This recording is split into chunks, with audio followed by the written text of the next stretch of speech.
So Jim, I tried to gargle, but it didn't work. What if I just did a funny voice for this whole conversation so you couldn't cut it into the podcast cleanly? Yes, Jason. This is Jim's new character. I'm just trying to talk, and I just... You just only did the funny voice when I was talking. Yeah. Like you're just somebody else talking over it. What are you saying? Jason, who are you talking to? Split Tooth Media and the Cinesthesia Podcast present a special October podcast. Man or Monster Man.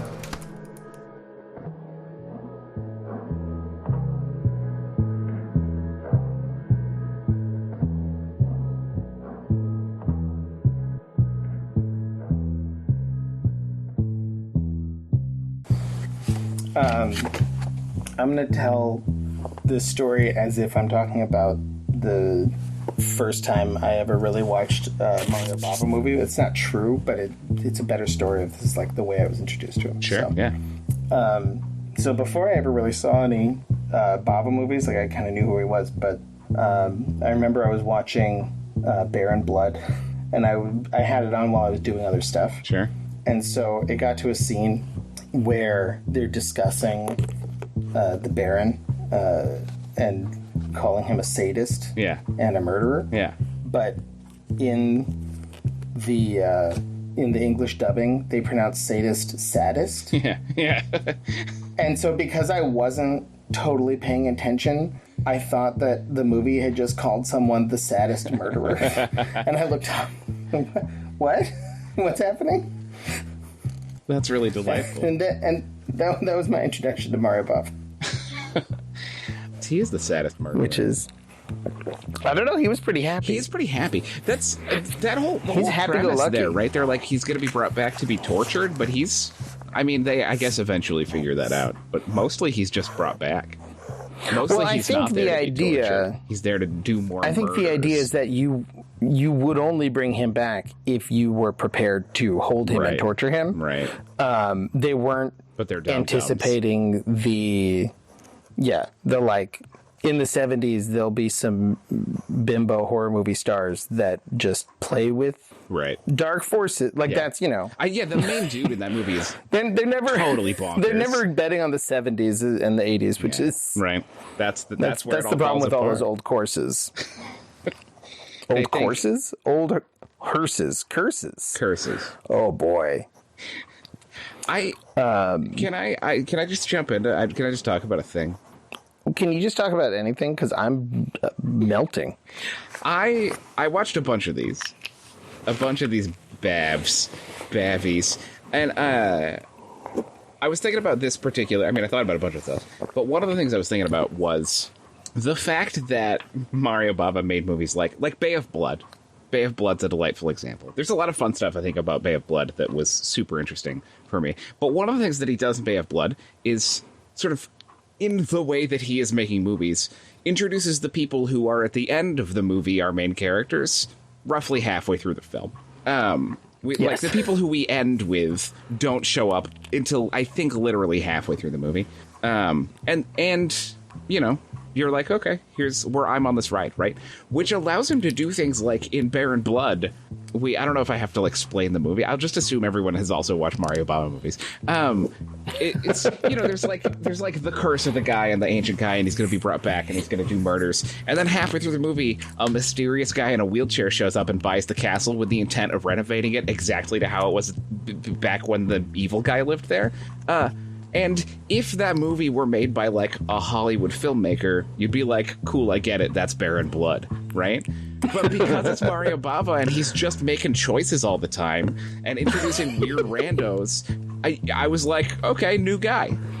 You know? He can get me in ways that no other filmmaker, I think, could get me. Yeah, because you don't trust him to make the conventional choice. Yeah.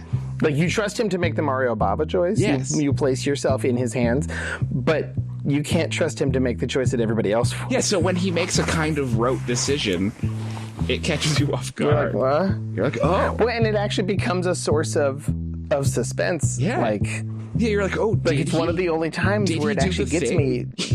I'm like watching the movie. I'm like, well, I'm pretty sure he's gonna be the Baron, but like, maybe not. Maybe not. Maybe he's just a guy. Just a rich weirdo. guy. Yeah. So which ones did you watch? I'll tell you. You were chomping through them. I just want to know, and then we can maybe dig into some individual. At least in the movies Devil, or I wrote the most notes on because. Oh yeah, well Because it's great. yeah, I think it's absolutely his most interesting movie at the very least. And then I watched Bava'd, and then and then Bay of Blood. A lot of blood movies. And then Blood and Black Lace. I thought I watched one more, but that's all I have written down. I did also flip through Danger Diabolic, even though I've seen it a bunch of times, just to like give myself a little refresher on it. But I didn't flip through Danger Diabolic, but I have very recently watched the Beastie Boys video for Body Movin'. Sure, yeah. A bunch of times because the boys are really into it. Yeah, as they should be. So, yeah. We also So that's we don't a super regular. have to talk about that one because it is not very Halloween-y. Yeah, I was tempted for a minute to like make the episode about Danger Diabolic, just perversely, and then deliver it to the Wright brothers, being like, "Here's our Halloween episode. We're talking about not a horror movie." I'll tell you what, I never gave Bob a fair shakes because prior to just jumping in a couple of weeks ago, so we can talk about him. I had seen 3 Bava movies, but only one of them was in the context of watching a Mario Bava movie. And that was Black Sunday. I've seen Black Sunday. Knowingly being like, I'm going to learn about Mario Bava. And that is a very gothic-y, goth movie. Which is, it's good, but it's hard for me to get excited about that world of filmmaking most As of the time. opposed to me, yes. Yeah. And so I saw it, and I know, you like live and breathe it. That genre is unquestionably my shit. Yeah. And for me, it's like harder. It's a thing that I almost always enjoy when I'm watching it, but I'm never like, oh, I'm gonna put on a gothic horror movie. Yeah. And so I watched it and I was like, oh, this is good, but like I don't know that I want to watch a bunch more Bava. Just sort of brazenly assuming that was generally his flavor. But I incidentally also have watched Danger Diabolic 30 times. Of course. It's one of my most watched movies, probably. Never really processing that it was a Bava movie. And like 6 months ago, I watched Lisa and the Devil. Again, I don't even know where I saw it because I legitimately didn't know it was a Bava movie. And I don't think I knew it was called Lisa and the Devil because you texted me and you were like, if you can only get through one, start with this one. And I was like, okay. And then I started watching it. It was immediately like, oh, I just watched this a few months ago. I loved it. But both of those are like much more in the sort of aesthetic world that Bava lays out, that I was always like, oh, his movies are all like kind of slow, meticulous, black and whitey movies, which they're not. Yeah. They're not at all. Oh, that's so funny. Yeah. That's so you kind of perfectly introduced yourself to his history in that way. Yeah. Because he's kind of like an Orson Welles figure. Okay. Where he had his first film was super critically acclaimed. Oh. And is that like Black Sunday? That was his first. Was it solo really his picture. first film? I didn't realize that. I mean, he'd worked as a cinematographer for years and years, and he had shadow directed movies. Okay. But that was the first one where he got to put his name on it and actually controlled it. Sure. And it is. I mean, I think it's great. It is. It is a very good movie. And it being that into that kind of genre, I think it's I would absolutely go on to like watch more things by him. Sure. But so did a lot of people. Yeah. And they were very mad when he didn't continue in that vein. They kept going like, well, we want this thing that was so perfect that you did. Yeah, he just rapidly turns into a kook. It was like, well, yeah, I did that already. Yeah. I'm off doing something else. I gotta move forward. Yeah. He's a shark. And his later work is so much more experimental and interesting, just like Wells. Yeah. Like the stuff that people talk about as, the lesser work or the you know, the mangled, incomplete work because he ran out of money or whatever. It's, right. And you're like, well, that's where he's like doing things. Yeah, that's where he's trying new stuff. Like, great, he did that old one that's very good. Yeah. Like, sure.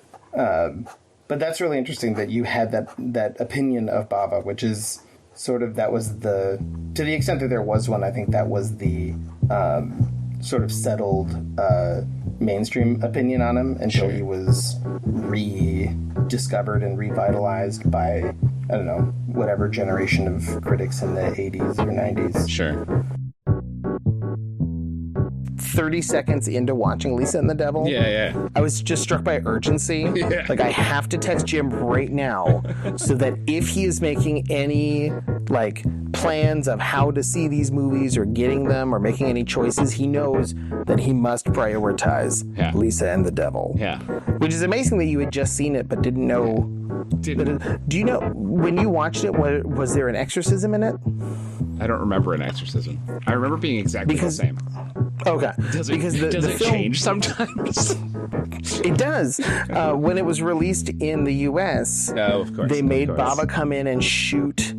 Actually, in like the same way they did to Blatty for Exorcist 3, they made Bava come in and shoot an exorcism scene that they could cut into the movie. Weird. And they released it as House of Exorcism to try to capitalize on the success of The Exorcist. Sure. So, like, there is a version of Lisa and the Devil that you can watch that's heavily re-edited, of course, to make it like a priest is exorcising all of this. Okay, that's happening. very strange. But like Bava also shot, but then also like walked off in the middle of shooting. It's a really weird doc. I haven't watched The House of Exorcism, but it's like regularly packaged with Lisa and the Devil, so it's available. So you can like compare them.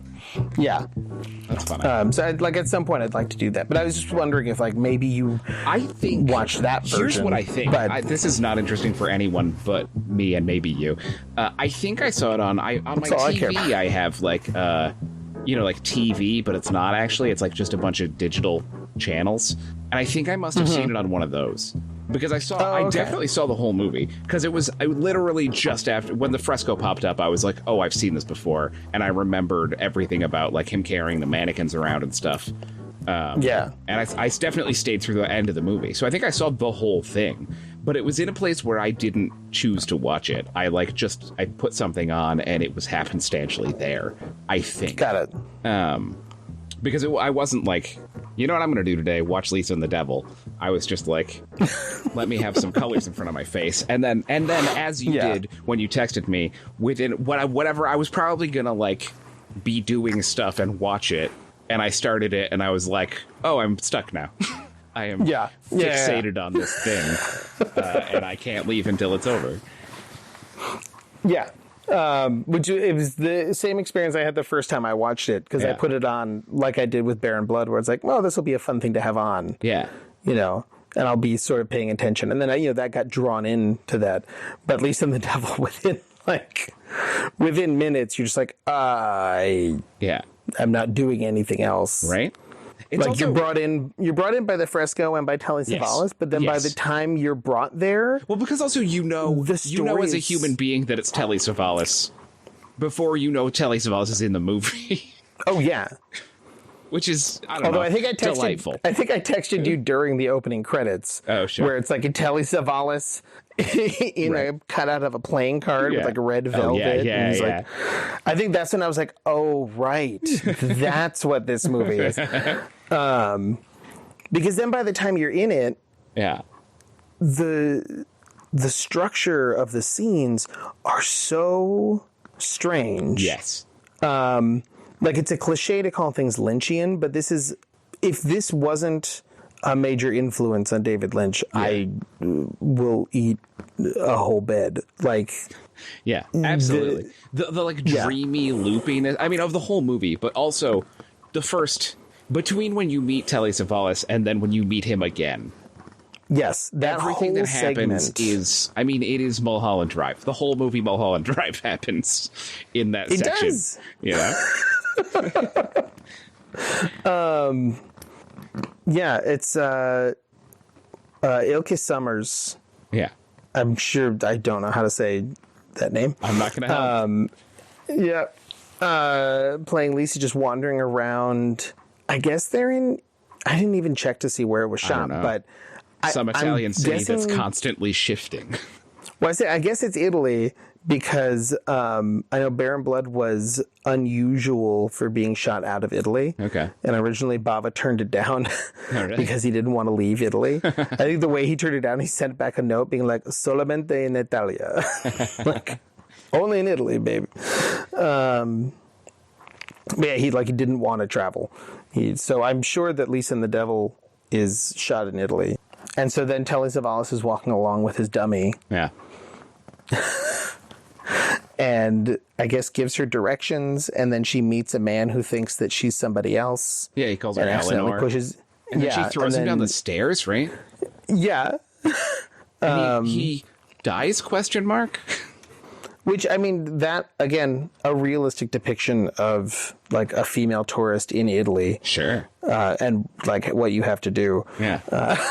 Sometimes a man comes at you and you throw him down the stairs. That is the thing just floating above all of these movies, is just, like, the Italianness of it all. Yeah. And just how fucking... Not to slander a whole people, but how just goddamn lecherous Italians are. There is an awful lot of lechery in those movies. Yeah. Like, I remember my sister going to Milan by herself. Yeah. That was the only place in Italy she went without me. Yeah. And literally, anytime she sat down on a bench, like, if there was a space, there would be a dude there being like, eh? Yeah. Hey, what? Eh?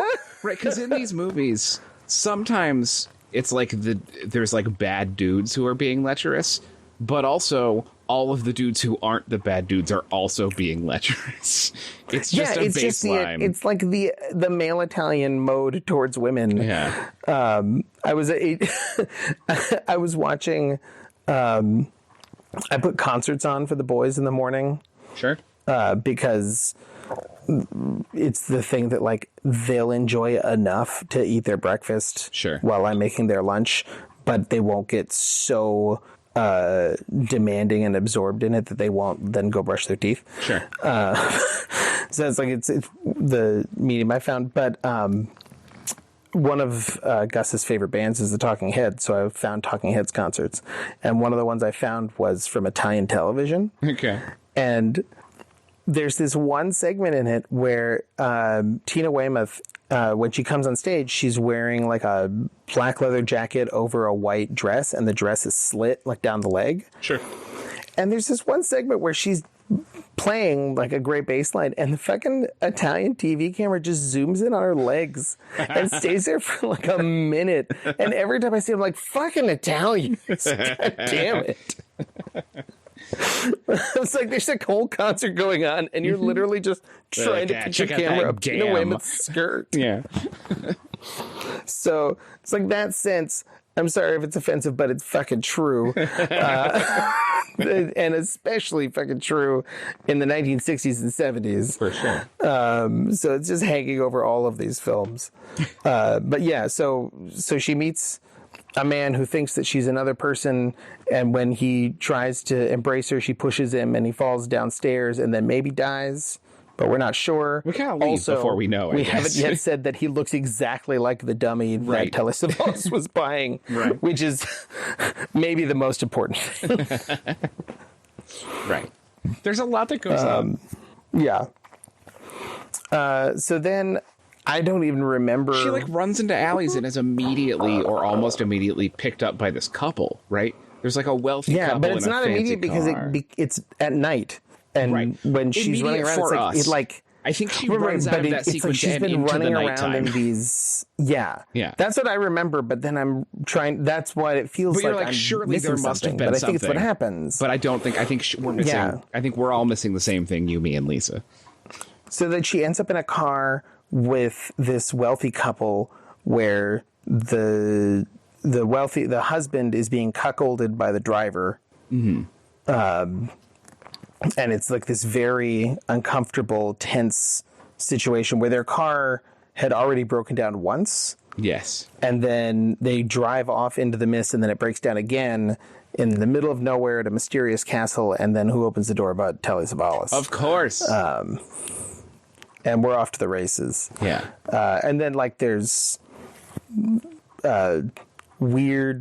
there's a strange family that lives there that have a strange, horrible mystery, and some weird history happens, and Lisa is maybe the reincarnation of this dead woman because they're look the same and maybe not, Eleanor, and people right. show up who are maybe ghosts and maybe aren't, and the plot absolutely And the doesn't guy matter. who chased her down as Eleanor shows up. Yeah, he shows the up, but dummy then he man. also is a dummy again. Yeah. But then he also is not a dummy. Also, Telly Savalas offers them a cake and says it has chocolate sprinkles in the most menacing way possible. Yeah, that's right. Well, because then the young man of the house who is besotted with Lisa because she reminds him of this Eleanor person. We don't know until later, but that Eleanor he's killed and kept, locked away forever. Yeah. We meet her skeleton later on in the movie. Yeah, yeah. And all of this happened long enough ago that all of these people would be dead, and it's all ghosts, and it's all, something strange happening. Yeah. I was convinced for a second. So when End of plot. when they go into the weird house, I know I'm trying to recap it like we're a normal show, or like we inform anybody of anything. Well, but when also they go into that's, the house, that's kind of where Bava stops. Savalas He's like, and it's a loop. Who cares? That's the end. Yeah. It's like, but what I care about is like Telly Savalas is making these dummies. Yeah. Which I guess is something that Bava's father used to do. They're beautiful mannequins, of course. Yeah, of course and so like Telly Savalas is very much like it's a film about his father in a lot of ways. Okay. And about his father like making devil. artifice and making art and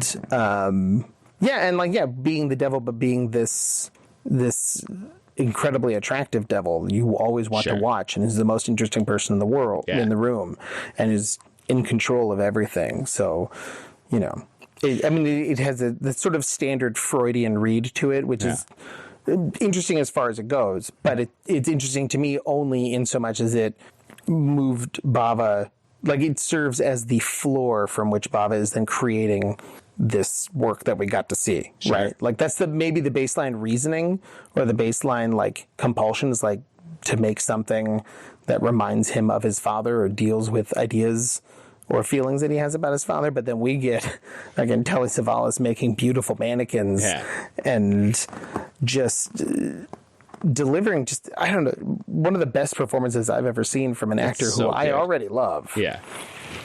One of the things that I can't remember when he's gotten the chance to do all of as much as he got to do in this film. He really gets. He's usually stuck in roles where he's doing a thing, and in this role he gets to do 5 things.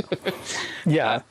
Jason, why does he have a lollipop? That's the question. Oh, I can answer you that. Can you? I was so excited when he busted it out. And then I looked it up. I was so excited too. I was like, but it's after Kojak happened. And I know in Kojak he was quitting smoking. Oh, I thought it was after the first season. Maybe it was released after the first season, but it was released after the first season, but filmed before. It was filmed before he actually got on Kojak. I didn't know that. So Mario Bava was actually very proud that they gave him his first lollipop. Is that he was quitting smoking, and he had, I forget what he had instead. But they were like, nah, what about a lollipop? That'll look better. Like he had some other thing he was chewing on, and they were like, no, sir. Yeah. Lollipop. Yeah, he had some other thing he was using to quit smoking, and they were like, no, lollipops. And then it became his brand after that. For real, forever. Because at first I was like happy, but also a little sad. Sure. I was like, oh, are you... It took me a minute, it took me, like, I had to adjust. I was like, oh, are you making a Kojak nod? Like, I guess that's funny.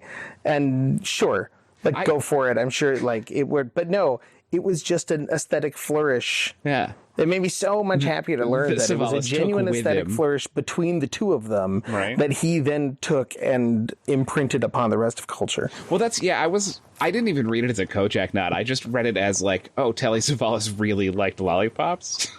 Yeah. which ultimately it seems like was the truth, right? He did get excited about them, whether it be aesthetically or flavor wise, or that he genuinely thought they were helpful for quitting smoking or whatever. Yes. Yeah. For whatever reason, he did latch onto them, but it's nice to know that he latched onto them here first. Yeah. Yeah, Bava and Leone were like, we gave him his first lollipop. Rewatching it, I was really struck by, because the first time you watch it, it feels dreamy and a little confusing, and it's not really until the end that you know what is happening, right? He sort of reveals at the end that, like, these are all dead people, and they're being forced to relive a series of murders that they committed out of weird passion, and also they're all mannequins, including Lisa, right? Although I still don't know, like, is Lisa just a person who happened to look enough like his mannequin that he's using her now as a mannequin? Was she initially a mannequin? I don't know. Doesn't matter. Well, I think it doesn't matter in more than just like, the plot's sloppy. Like, I think it genuinely is not supposed to matter. Yeah. But watching it the second time through, because the first time you know that Telly Savalas, I mean, you know he's the devil from moment one, really, but you don't know what's happening. But watching it the second time through, it was fun, because there's part of the idea is that they're sort of stuck in this eternal loop, and he is there masterminding it and getting joy out of parts of it. But there are long sequences where they're all sort of playing out their characters and, like, redeveloping these relationships where he's visibly bored. He's just like, he's like, get to the goddamn murders, because that's the part he likes. And he's just, like, hanging around outside with his lollipop, or like sneaking a cigarette, making fun of them in weird ways, like saying kind of taunty things, or just like, oh, you want the cake? Cool, here's your cake. Yeah. But it is very funny. He set up these situations where he clearly is, like, he has to go through all of it to get to the parts that he wants. Yeah. Much like the film has to have this semblance of some sort of, like, commercially available plot. Yeah, exactly. To get to the things that it wants to do. Yeah, that it's trying to explore. Yeah.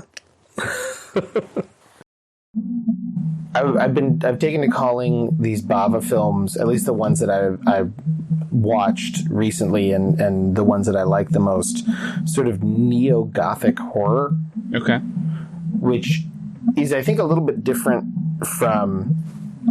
I mean, I know you were talking about your initial exposure to Bava with Black Sunday. Yeah. And how, that is a more sort of traditional Gothic horror film. Sure. In some ways. At least in every aesthetic way, right? It's just not your jam, Yeah.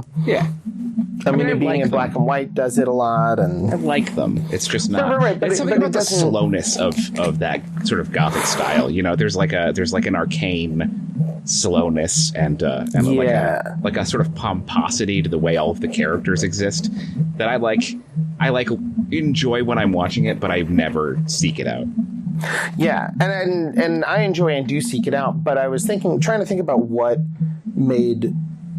Because I also experienced that difference, right, between Black Sunday and the other films. And I like Black Sunday, but it's not one I ever rush to rewatch. And when we decided we were going to do a Bava episode, the ones I was excited to watch were Bear and Blood, Lisa and the Devil, Kill Baby Kill, Bay of Blood, $5 for an August Moon, like I didn't see that. Blood and Black Lace. These ones that have something else going on. And what I sort of started calling it, like I said, just to make up a dumb term, was this sort of neo-gothicness to it. Sure. Which, the way I was thinking about it is that there's this real sense in all of them, no matter where they're taking place or what time period they're set in or what the scenario is of... how to put it, kind of old meets new in a certain way, like old either invading the new or new kind of spreading over the old. Like you could take that literally, like in Bear and Blood, where you have the old Baron coming back into, the 70s. Yeah. But then you also you can look at it just stylistically, like in Kill Baby Kill, which is a period piece, but it doesn't feel like a classical Gothic horror tale because stylistically it is vibing on a whole different level. Yeah. Yeah, it's a very 70s. If you just jumped into a minute in the middle, you might not immediately be like, oh, this is set 100 years ago. Yeah. And like, even when they finally get into the old spooky house, just the way he uses the colors and the lights to pop everything out, and I think also the way the sets and the color set up the actors to kind of foreground the artificiality of some of the performances. Like, it's one thing if that happens in black and white, and it's another thing if it happens in color. Yeah. I mean, both sounds obvious and also kind of dumb, but it's true. It feels like it shouldn't, but also like it absolutely does. Yeah. So I just started thinking about that and thinking about, really, I'm as I'm always doing, I started thinking about what would I do, or what would we do if we were going to make one of these movies. Sure. Not a Giallo. I mean, we could talk about Giallo. We could talk about making a Giallo. Giallo. Brett told me, no, Craig, someone told me it was Giallo. I asked at the beginning of my Martino episode. I assume it's a soft G, like Craig gelato. Yeah. They said that, like, you kind of skim across the G and leave a little bit of a Y there because it's yellow, right? Giallo. That's what we settled on. And then we all probably sound like pompous buttholes. Giallo. But yeah, no. So if you use any of that, you have to you have to cut out the part where I said Brett, or else Craig will be really upset with me. Just say both of their names real clean right now. Brett, Craig, Brett, Craig. I'll drop the remix of that.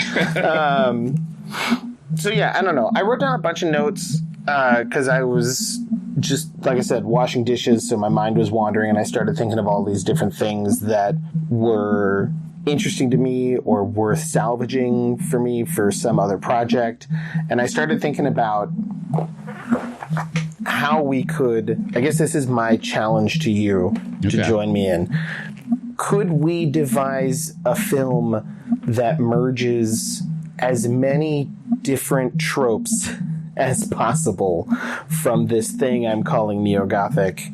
And what would it be? And what would interest us? Yeah. And what would it look like? I think my first question is, like, how would we approach it stylistically in this old meets new kind of way? Because Bava'd gets to do it in color and extremity of violence and music. Yeah. But all of those things, like the way that he did them, are now pegged to a very particular period. They're pegged to his style, but then also to a very particular period in filmmaking. So if we just did that, we'd be, Tarantinoing it up, and that's not interesting. Yeah, how do you extract this neo-Gothic ideal from a Bava pastiche, right? Yeah, that's part of it for sure. But I also don't want to just be like Baron Blood, but they have iPhones. Like, I don't. That's not. That's not good either. Yeah. So I don't really have the answer to that one. Although I'm also not against utilizing some of the same techniques. Of course. Like, I wouldn't want to pastiche his color scheme. Sure. But at the same time, I think horror films are, for the most part, at least what I've seen of modern day horror films, not colorful enough. No, they're so focused on browns and grays and blacks that even ones that sound interesting to me, I don't want to watch them, not because of whatever gross thing is going to be in them, but because it's just like, it sounds exhausting. To look at some of those frames for, a whole movie. Right? So, it's like, give me some relief. You could almost pull some pages out of Baz Luhrmann's Romeo and Juliet for this project. Oh, man. That reminds me, and we shouldn't do it now, because I actually want to go through this whole neo-Gothic project, but have you seen Elvis? No. Did Baz Luhrmann make an Elvis movie? Yes, he did. All right. And I should watch it? Well, let me put it this way. I've only gotten, just because of my circumstances, I've only gotten to watch about an hour of it, and it's a 3-hour movie because it's Baz Luhrmann's Elvis. But within the first minute, I was screaming. Okay. And the only reason I turned it off is because I had to go to work. So. All right. I've written it down. I will seek that out. I really, really regret not seeing it in a theater. I'll tell you that much. Oh, I mean, Vaz is definitely a theater film guy. Yeah. Which there are so few of these days. Oh, I know. Well, let's be one right now and devise. Yeah. So I like that idea because as you were saying Baz Luhrmann, I started to percolate in my mind. What's his face? The French guy who makes movies that are very colorful and horrible to watch. And he had the best title sequence of all time. Oh, his name is almost another person's name. He smokes cigarettes. Right, I said he was French. Right, sorry. I can't think of his name, but I know exactly who you're talking about. Gaspar Noé. Yes. Yeah. So the ghost way, is his name, is almost his name. the way at Gaspar, least the Frenchy ghost. Parts of like Enter the Void. Yes. Deal with visuals and color. Yes. I don't want to do the gimmicky part of like everything's first person and floating through and all blah blah blah. No. But just like But I do think something in that sort of sense of camera work and that sort of sense of color and style is important, right? Yeah, like stealing from that like French like cinéma du look sort of idea of filmmaking. Feels like definitely a part of a modern version of whatever Bava was doing. Yeah. Like something, there's got to be some kind of neon. Yeah. Like, it would be tempting to say like Spring Breakers, but... Yes. But again, as with all of this, with Gaspar Noé, with Spring Breakers, you'd have to be really careful that you didn't just slide into the... I don't know, just into making like another teen slasher. Sure. Which are always a little bit more colorful just by virtue of their subject matter. Of course. Yeah, you don't want to accidentally make I Know What You Did Last Summer. Because I don't want to like speed it up, really. No. It should have the sort of if it's gothic, right? It should have that sort of gothic pacing. But I do like that these references we're talking about, like Bava uses colors, right? But Bava mostly uses colors in his lights. The world of Bava, the objects of Bava are very, like we said earlier, right? Or later, depending on how we edit this. There's a lot of like rich objects, but most of them are like old. And his costumes are good, but it's not like he's got Edith Head there like making stuff on set, right? Yeah. But I think these things that we're sort of mentioning are things where a lot of the color work is being done with objects, and I think that that's a nice way to sort of separate ourselves from a Bava pastiche for sure, right? Is to have... it's also a nice way to, like... You know, using a light to put colors on things and using a shirt to put colors on things are two very different ways of applying that color to space, right? They hit things differently. And they move around the frame differently. So I think playing with both for sure, but I think for sure playing with both. Yeah, I think playing with both.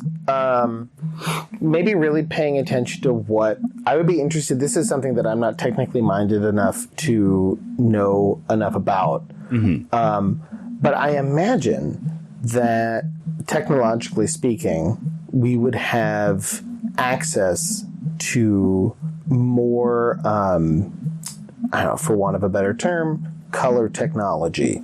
Sure. Than Bava had. And not that I want to lean on technology, but we live in the future, so we should. Well, we live in the future, and if there... I mean, I understand enough about digital color timing to know how pervasive it is. Yeah. And how much the color of a film can be shifted. But instead of shifting everything to look, quote, better or more like what you wanted it to look like as a naturalistic setting, mm-hmm.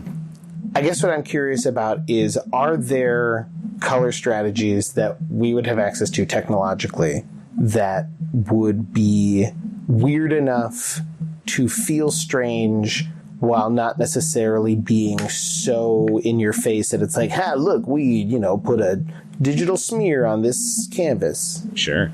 I mean, there's plenty of stuff you could like, you know, this would be like relatively process intensive, but you could be like, we're taking one character and just desaturating them very slightly, right? You can do that sort of like extreme control, which Bava would not have had access to, right? With film, you just can't. I mean, you could like, you can't realistically do that kind of thing. Yeah.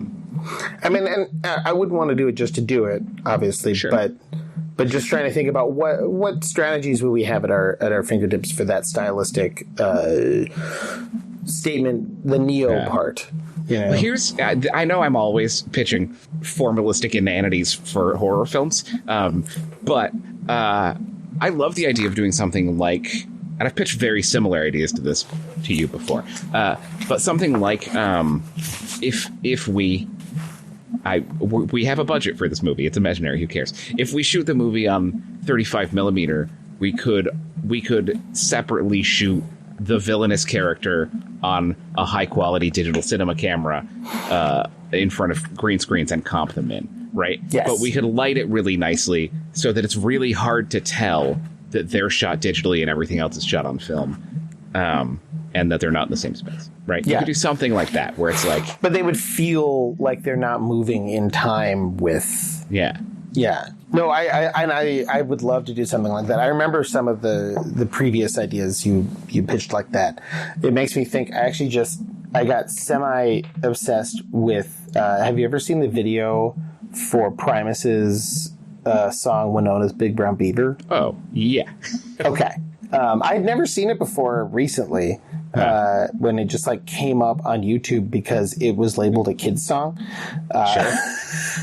And then it was playing, and Lucy's like, video... I don't want the boys to be singing this at school. But the video, the cowboy parts of the video are amazing. Yeah. Where they're in those rubber suits, and when I went and was reading about it, is because they couldn't move. You probably know this, but because they couldn't move well enough to play the song in the suits, they had to shoot it sped up, or like they had to run the camera faster so that they could move slower. And then when they put it back to normal speed, their movements just have this slight. Yeah, they're it's what gives twitchy. it that slight weirdness, like that. That's so good. Yeah, because I was watching this, I'm like, what? Why does this look so good? Yeah. Like, they're just cowboy suits, but something about it looks so good. And it's that, like, slight off-timing where they're not moving in the environment in the right way. Yeah. So, yeah, I think that would be a great idea. I love that. We could even play with something like that, right? We could even be like, the character who is our Baron Blood or whatever, we're shooting separately, and we're shooting them at 2/3 speed, and then we're speeding them up in post. Yes, exactly. So they're like interacting with people, and it's all timed out correctly, and they look pretty much like they fit in the space, but everything about the way they're moving is just a little bit incorrect. Yeah. No, I like that a lot.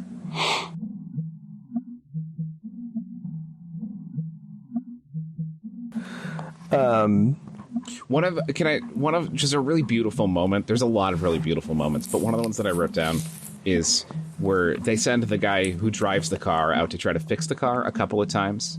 They never get to leave. Everyone gets murdered. But he at one point is working on the car, and he starts getting it going, and we're watching him under the hood of the car doing things almost in a like Kenneth Angry way, but less sexy. And he starts to have a conversation with Telly Savalas. They're like talking to each other, and then he like stands up. He's like in the middle of saying something. He stands up and turns to look at him, and he's not there. And he like looks, and he's across a pond, like 80 feet away, and he's like, "Oh, you're over there." Telly Savalas is like, "Yeah." He's just really tiny in the background. It's so such good. A beautiful. It's totally unnecessary, beautiful moment. I also really love the way that they handle the death of the driver, because the only thing you see is you see him fixing the car, and then you see him hit his head. Yeah. Right? But like not so much that he would die. He's just like, ow, I'm mad that happened. And then the next time you see him, he's dead. Yeah. So like you have this lingering feeling of like, oh, did he hit, like, did somehow he get hurt fixing the car? But like, no, obviously he's murdered. Right.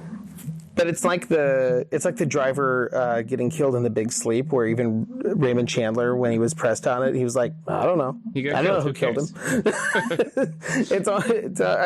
It might be a conscious quote or not, but it almost feels like, who killed him? I don't know. Why? I don't know. Yeah. Like he's just, it's that moment where he falls out of the car. And then the way it's treated, where the wife who was sleeping with him and cuckolding the husband is so bereft. Yeah. And so, like, I feel like I don't see that very often in horror movies. Sure. Which then, like, strikes me as interesting because these are movies that are nominally about death, right? Like, people are dying in them all the time. Yeah. But, and again, outside of say, Lynch... Sure. The like histrionic, over the top sadness of the Palmer family. Yeah. From Laura Palmer's death is the only thing I can think of that matches the way that Bava depicts this like sorrow over the driver's murder. Yeah, normally you don't take the time to do that. Normally everyone is like, oh, they're dead, moving on. And then they have that amazing sequence where, like, in one sense, it's like Telly Savalas puts the body on, what is it, is it his tray that he delivers the food? Yeah, I think so. Like a dining tray? I think it is. And he puts him on there, and he starts this procession that is, it echoes the fresco of the devil carrying the dead away, but everybody's following along, and he's sort of like pausing and like not, it doesn't just turn into this symbol. It keeps messing up its own construction. Sure. Where he keeps like interrupting it or pausing it and telling her to stop crying, or then moving along a little bit too fast, and then people are trying to catch up. So it's like you can see it in the hands of a lesser, like dumber director who thinks like, I found the perfect symbol, just like, and then performing it and like, hey, isn't that great? It's just like the painting, but he just keeps like fucking it up, which makes it more interesting. It makes it more of a resonant symbol, that the symbol is there and it's reflecting these ideas, but then it's also human beings. Yeah, it's also doing other things, right? Like, it's doing more work than just being. Like, there's all of this messiness in it. Even within this space that is supposed to just be like a ghost dream state. Yeah. And I gotta say, like, the one thing that I don't love about the film, the one wrong note I'll totally say that it pulls is the ending. On the airplane? On the plane. It is really weird. It's a really Twilight Zone-y final beat. It doesn't feel... To me, it doesn't feel like it's actually of a piece with the rest of the film. Right. And I know that part of it was like a real commercial coup, I think, to film on that airplane. Okay. So, like, they got to do that. That was a big deal, apparently. Blood is the first movie. I don't care. Oh, no, that's what I'm saying. I don't care either, but I'm saying that might have been one of the sort of like external circumstances. Sure. Right, like they're excited that about moved it into that shape. Like if I'm looking at the movie, I'm thinking, okay, why did you do this? Yeah. Is this something that... Because I want to be gracious to a film. Sure.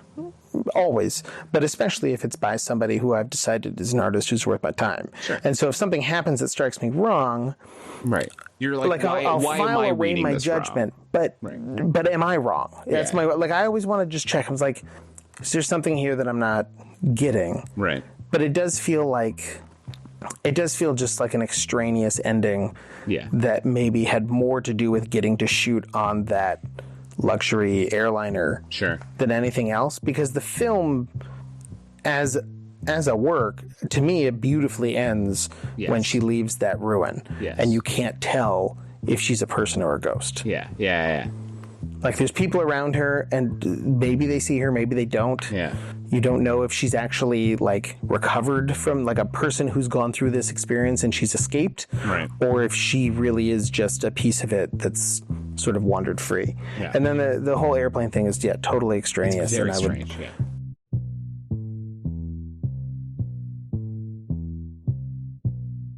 So I just watched minutes ago. I just watched Blood and Black Lace just because it was sort of the next in my queue. And then I was looking up, and I looked. It's like 1964, and I was like, that feels early. Yeah. So I looked, and it's generally considered like the second Giallo film. Like there's another Bava before it. That's like, that was the girl who knew too little or something. Evil Eye or the girl who knew too much, yeah. Which seems like which from the description just sounds like he's trying to make a Hitchcock movie. Which in a lot of ways, sort of all of these are just him trying to make Hitchcock movies. But the Blood and Black Lace is like, it's like the Giallo. It's like leaping fully formed from his head, right? It's like it's 1964 and it looks like a Giallo from 15 years later. It has every element that you associate with the Thing. So like clearly, it's like the whole genre is just people making that movie. Oh, for sure. I have an example, I think, from a Bava movie, which is it's a small moment, but just an example of Bava as the director, right? Presumably, or someone high up was like, we need a fresco with Telly Savalas' face on the devil, which in and of itself is a fine idea, but whoever made that fresco was a genius. I can't remember for sure, but I think Bava did. Did he? I think he tended to paint his own paintings. Butthole. Did he also do the painting in Bava'd Blood that's all slashed up? Because I would say the same thing about that. That, again, like textually, that idea is a nice idea, but that actual object is like... is really well done. Yeah. I don't know if he painted that one. I know that I mean, the thing about Bava and the thing that is the easiest to appreciate or admire is his technical craft. Sure. And particularly his technical craft when it comes to effects work. Yeah. Like, he paints his own matte paintings for... Yeah. And they're amazing. That's crazy. Like Lisa and the Devil, the end where she's coming out of that like ruined castle. Yeah. Almost all of that is matte painting. Sure. That she's just like standing right in very carefully between. Yeah. And he would do that uncredited. That is for Friends productions all the time. That's an element of cinema that I don't even understand. Like, did they just set the camera up and then paint the whole matte painting? You just leave the camera there for 2 days while you're painting that matte painting? That doesn't seem like how you would do it. How else would you do it? No. You paint set up a frame and then just assume you can figure out what it's going to look like in camera? That also seems impossible. I don't get it. I mean, you can take a photograph of the setting. Uh-huh. Because it's about what... Right, but that doesn't tell you what the space 3 feet in front of the camera will look like when superimposed on the space in the distance. Because you're dealing with like different lenses have different angles of view and the way they're going to warp it and the way you're going to see spaces through there. But when you're going to use a matte painting, you're going to use a long lens. It's going to compress the space first of all. Okay. And you're going to paint the matte on a piece of glass. Yeah. Where it's like sidewalk artists, right? Like where you can do a painting where if you're walking up to it, it doesn't look like anything until you hit a certain angle and the optical illusion. I get that. Yeah. Creates this sense of depth But you have to be looking through the lens to see that angle. There's no other way to see it. So you're either setting the camera up and just leaving it there so they can look through it to make sure they're doing things right, or you're doing magic. I mean, I think there's another option, which is to take a photograph. No.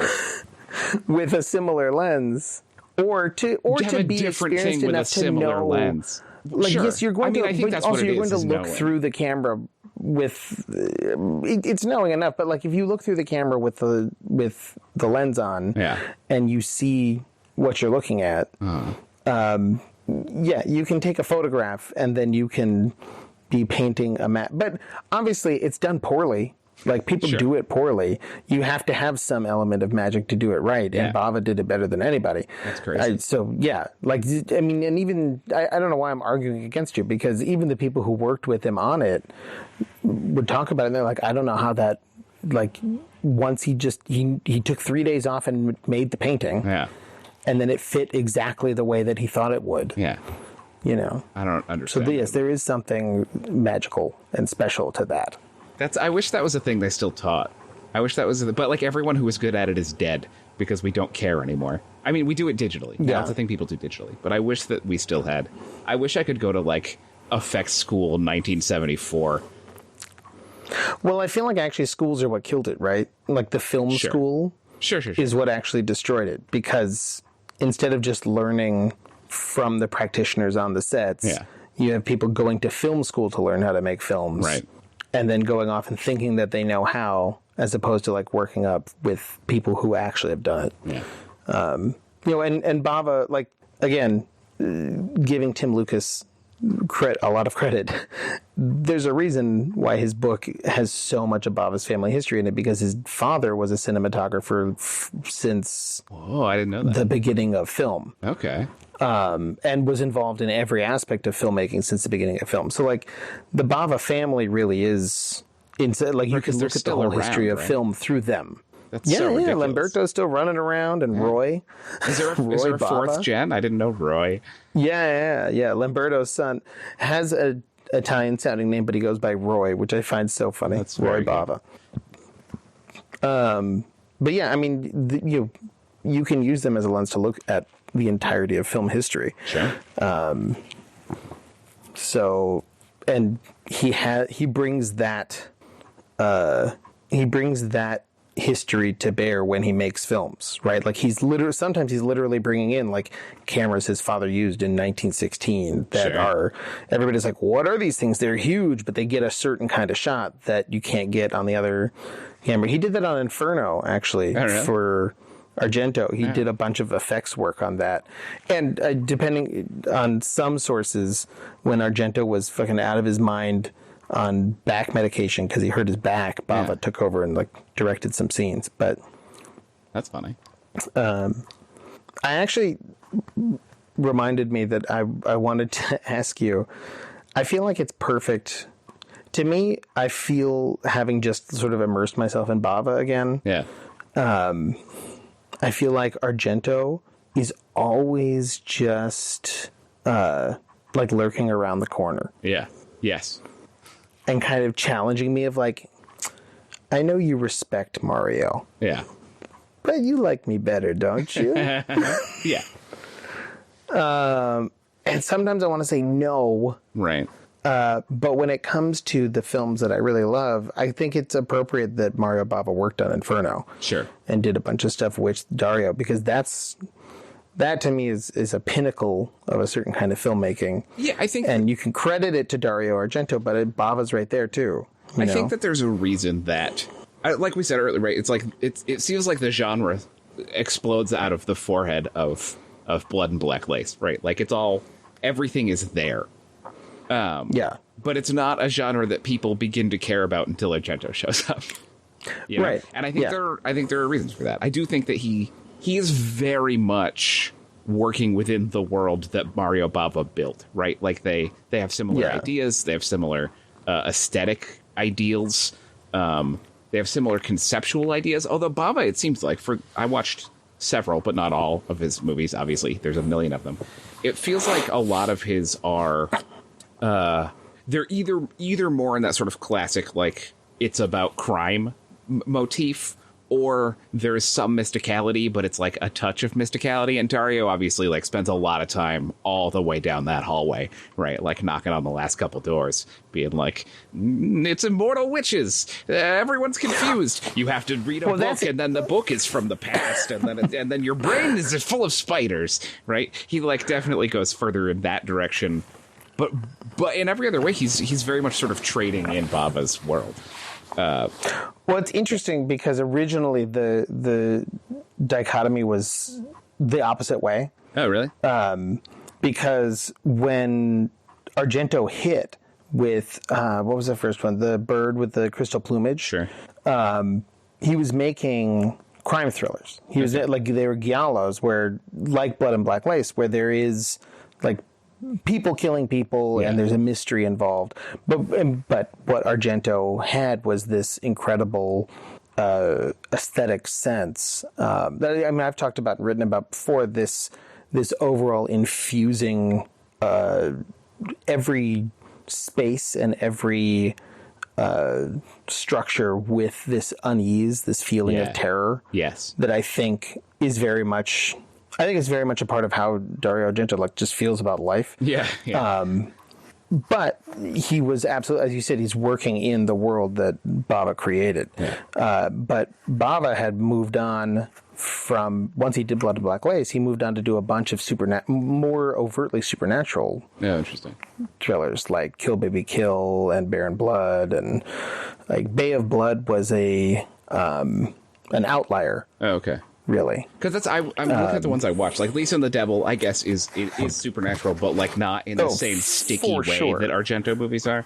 His movies are sticky. Bava's movies are not. Well, it's just funny because when he finally went to do Suspiria and Inferno, it was like, oh, now he's doing Bava movies.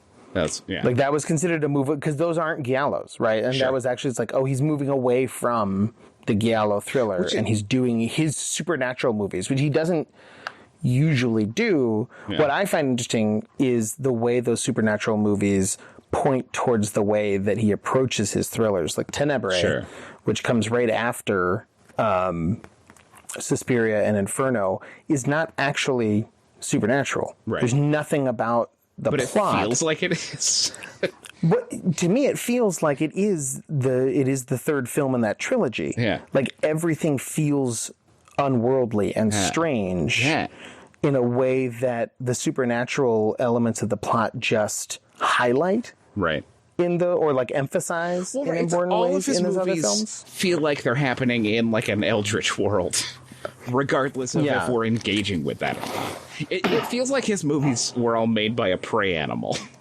There's just like everything is scary and no one has any control. Yes. Although his earlier films, it's less so, right? It builds to a crescendo. Sure. And then he has to move into that supernatural realm to do Suspiria and Inferno, where he has to, he basically does have to move further into Bava's world. And then, like I said, call on Bava himself to make his best film, Inferno. What was I going to say before? Anyway. I think what I'm feeling though is just to sort of continue that thought, is that in Bava's films there are, at least in the ones that I saw that had supernatural elements, which looking back is just Baron Blood and Lisa and the Devil. Okay. Because the other ones I watched were I watched Bay of Blood and I watched Blood and Black Lace, and then I had already seen, obviously, Diabolic and Black Sunday. Right. And Black Sunday, I guess, also has sort of has some supernatural. Oh, very much. But in all three of those, really, in Black Sunday, Lisa and the Devil, and Baron Blood, it feels like the world is not supernatural, and a supernatural thing has been invited into the world, and that is a problem that has to be rectified. Whereas in Argento's world, everything is supernatural. And there were these little not supernatural people who are stuck there to be rendered apart by the giant horrifying machinery. Or even they are part of it and they just don't they don't see it or whatever. Right. They don't imagine that they can be it, but they are. I think in the way that you mentioned earlier that, like, in a certain way, all of these things are trying to be Hitchcock films. Yeah. I think that Bava and Argento they're both interpreters of Hitchcock, and they're both disciple sounds too strong, but like they're both taking things from Hitchcock and trying to carry them forward in their own way. For sure. Bava, I think, takes a certain kind of irony from him, like a lightness to it. I think this is sort of what you're speaking to, is that all of this films, it's not that there's quotes around the supernatural stuff. They never feel campy or like No. the film doesn't believe in them. No. But there is a like a space for movement, like ironic movement around these concepts. Sure. That doesn't exist in an Argento film, where Argento, I think, takes Hitchcock's style and turns it into a metaphysics. Yes. Like, where it is everything is suffused and boxed in, whereas Bava is able to take it as tools to experiment and do other things. I mean, in that way, in some ways, Bava is freer than Argento. Oh, for sure. Because Argento's trapped in Argento's world, and Bava is imagining different ways that, you know, to if not flourish, then enjoy yourself. Sure. In some ways, right? Like he's imagining more spaces for interest and vibrancy within this sort of Hitchcockian arrangement, however you want to call it. Sure. The Hitchcockian prison that you're in. Yeah. Yeah, I think that's... I mean, I also think that one of the things about Bava is that he is not interested really in storytelling. No. Which is a blessing, obviously. He is interested in a chain of events. He's very much interested in, like, things causing things. But not in a way that... But he's not really interested in, like... Yeah. conveying that story. No. Like, somebody like Spielberg... Sure. I feel like their ultimate downfall as much vibrancy as he has in his best work. Yeah. Jaws. He's ultimately sure. I mean, that's up there. Yeah. But he's ultimately so concerned with the like technical aspects of getting across what he wants to. Yes. Yeah, if you got to the end of a Spielberg story and you didn't understand parts of it, he would be sad. Yeah. Whereas I think that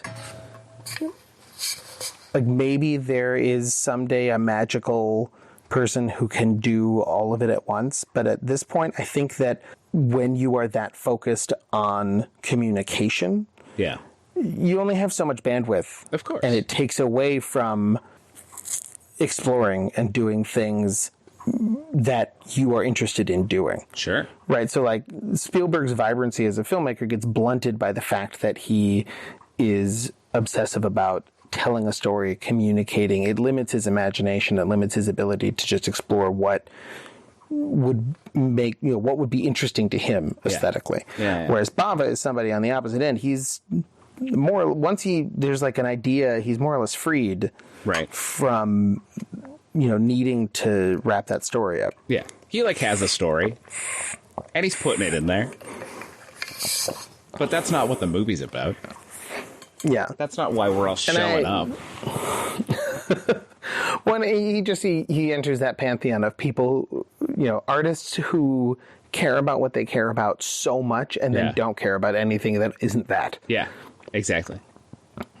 Which and I respect. You love watching I just love watching those things sort of fall by the wayside. Yeah. As they get, you know, knocked out of the way of the thing they want to do.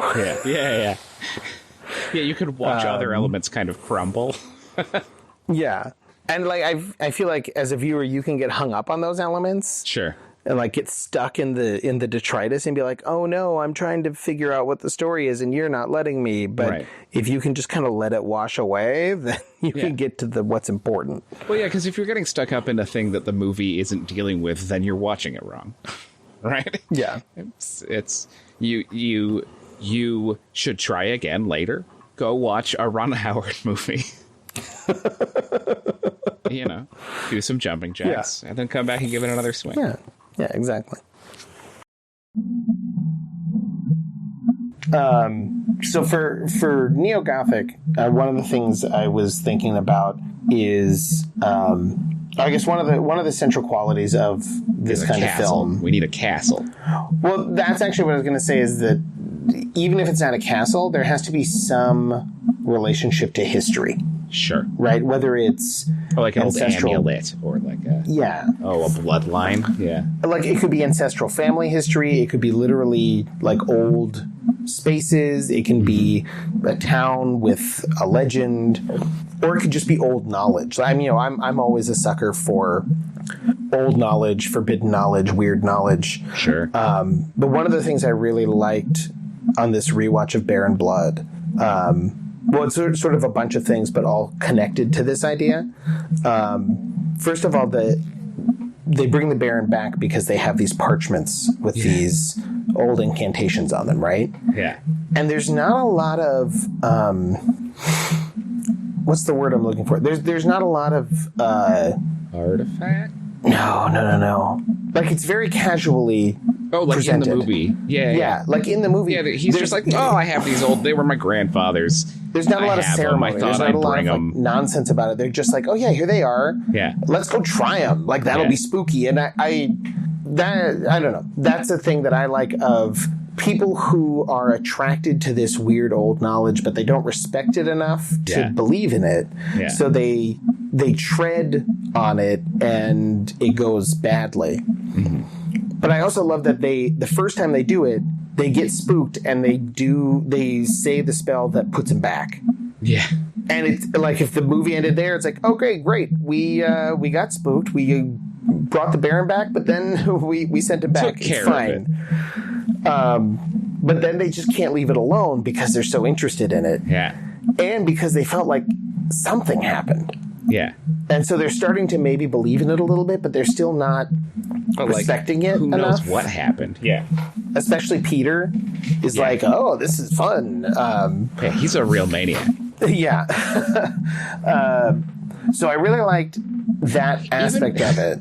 Even at the end when they're like, we have to take care of this, and he's like, yeah, but we should just talk to him for a while. I know. He's like, it'd be so amazing to learn something from him. How often do you get to talk to a dead guy? Come on. Yeah. And they're like, no. He's murdering us. But that was the other thing I liked, is that there's not a lot, like there's a little bit of doubt about the Baron coming back from other people, but not a ton. No. Because they're all like, there's horrible murders happening and there's not another real handy explanation. Right. And they're like, okay, so let's say the Baron did come back. Let's figure that out. Yeah. Which I also really like. Everyone except the police, right? Everyone except the police. Exactly. Shut up. Yeah, the police are just useless. So, which is another great little bit. Yeah. But there's this attraction to sort of forbidden old history, but a lack of respect for it that pays horrible dividends. And then there's just sort of an acceptance once the history starts to intrude upon the modern space that it's there and we just have to figure out what that means and what to do and how to deal with it. Yeah. Which are all things I really liked about that rewatch. Because you could spend most of the movie with Peter and the love interest. Ilka Summers. Yeah. Sorry, I feel like the worst for not knowing her name. She's an amazing performer. I just can't remember the character's name. Yeah. You could spend most of the movie with the two of them going around trying to be like, hey, there's a problem here, and everyone else being like, shut up, you kids. You know? Oh, yeah. And I feel like I've seen that movie 500 times. And it's not fun, right? That's never the fun part of a movie. And so... Ava. I was going to say Elsa, but that's because her actual name is Elka. Yeah. And then there was like Ava, Elka, and I was like, wait, is something else is in there? And Elk. Yeah. So, and the other little piece of that I really liked was that at first it seems like the Baron comes back, but he doesn't come after Peter and Ava right away. Yeah, he just does murders. Yeah, and it's just like townspeople who all of whom would have fucking known better than to go read an incantation about the Baron. Yeah. And that's made really clear in the beginning when Peter comes in and he's all like kind of chipper and like, ooh, is this where my ancestral murderous uncle lived? And the other guy, the older doctor guy says something along the lines of like, "Motherfucker, this is serious business to the people who live here, so watch your step." Yeah. And he's then like, he doesn't watch his he's step. like, I agree with you that this is sort of a lighthearted thing, but like the people who live here do not feel that way. Yeah. He murdered their relatives. Yeah. And so then Peter doesn't respect that, but he's not the one who pays right away. They are. Yeah. He's just like, he's dropped into this space and he's creating this pain all around him that's rippling out. And I really like that concept. Yeah. Of playing with that sort of,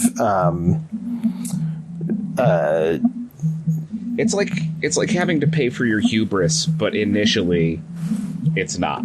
Like eventually he flies too close to the sun, but at first it's like he just pulled the sun too close to the earth, and first it's melting other countries. Yeah, he's basically just negligently causing homicides. Yeah.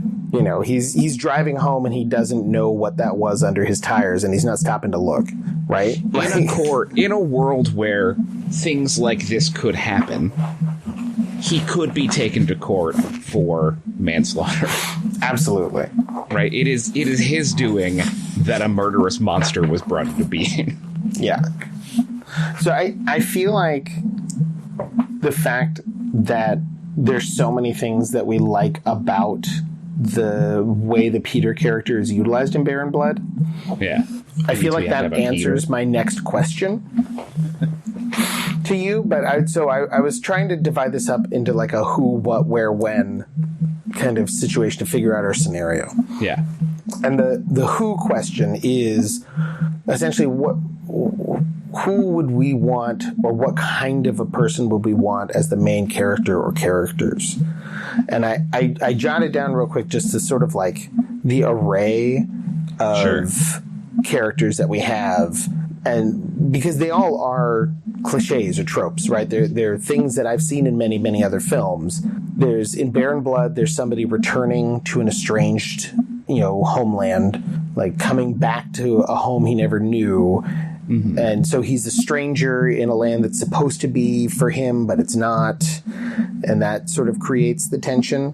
Mm-hmm. Whereas at least in The Devil, you have, it's the tourist who, she is a stranger in a strange land and she's just wandering through. But it turns out she's essentially a tourist in her own life and death because she's wandered into this space that has enveloped her and maybe always had her. Yeah. Five Dolls for an August Moon is like that's closer to a Giallo type film. Really the closest the closest relation you could call it would be like an Agatha Christie movie, because it's a group of people secluded off somewhere. They're on an island, and there's various plot devices for why they can't leave the island, and they've all gathered there for an ostensibly good reason, or like a reason that makes sense, but then everybody has a secret and there's weird things happening, and then everybody starts dying one by one. So like that would be an ensemble piece where the focus is more on getting all of these kinds of people to somewhere secluded. Yeah. Bay of Blood is also an ensemble piece, but it's not about getting one group of people to a secluded place. It's more about all of these disparate people who are driven by their own tragic flaws or by some sort of pervasive evil force to destroy each other. Yeah. It almost feels, in Bay of Blood, it almost feels like the Bay itself is the villain, right? It's like everyone who comes to this space is, for some reason, which is another space, or driven to murder. It's another space too, that its own kind of historical space, right? Like you can have a castle, or you could have a bay or another sort of natural space that's been there way longer than any people. That has seen untold events. I like that can come back on you. And then the last one I wrote down, there were other films, but I sort of tossed aside Blood and Black Lace because it really doesn't fit what we're talking about. Like stylistically, there's lots of things that we could look at and borrow from it, but it really is one of the more Giallo-ish films. It doesn't have that same gothic sense to it. but Kill Baby Kill, or Operation Fear, the main character is... That's the alternate title? That's the actual original title. Like it's a spy mission? Yeah, that's the original Italian title. That's a terrible name. Does Operation mean something else in Italian? I think it might be Operation referring... when they put leeches on that girl? Well, I think it might be referring to the fact that he's a doctor. That's terrible. Jason, that is almost exactly the same title as Diagnosis Murder. Dick Van Dyke is still alive. You want to get him? We could see if we could get him for this. Yeah, he could be like our Baron Blood. Let's pitch it to him. It's like, look, this will be your muck lake. Yeah. And he was a Bernie bro too, so we could relate to him on that level. Perfect. But Kill Baby Kill has one of the more traditional kind of gothic main characters, which is a professional who's arriving in a strange place to do an ostensibly like normal job, then finds a mystery. Right. And it's something outside of his understanding. Right. Unlike the Baron Blood guy, who's like, haha, it's funny to think about these things. He's like actively rejecting the idea of ghosts and whatnot. Yeah. Because he's a doctor. Yeah, Peter and Baron Blood actually has a lot of similarities, I feel like, with Lon Chaney Jr.'s Lawrence Talbot from The Wolfman. Okay, yeah. Because in The Wolfman, you have this totally incongruous, estranged son who is the most American person who could ever live, coming back to his European homeland to see, like his Eastern European homeland, to see his father, and then him coming back and him not respecting the sort of superstitions and beliefs of the locals turns him into a monster that then starts killing the locals. Yeah, that's true. And so it actually, I was like, oh, there's interesting parallels here. And I'm obviously very attracted to that character, but I also am a sucker for like a professional coming into a situation. Yeah, those are both really appealing. And there's that one sequence in Kill Baby Kill where he's running through the house. I mean, that's the best moment in that movie. It's the best moment in like a dozen movies.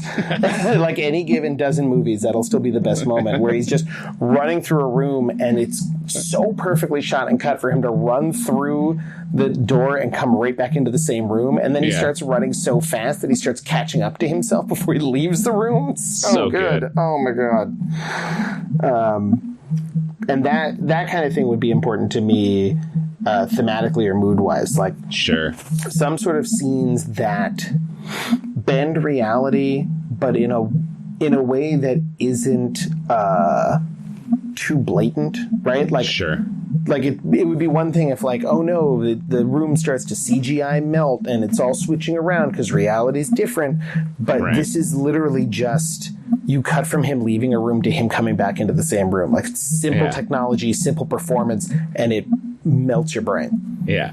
And that would be the kind of thing I'd be looking for.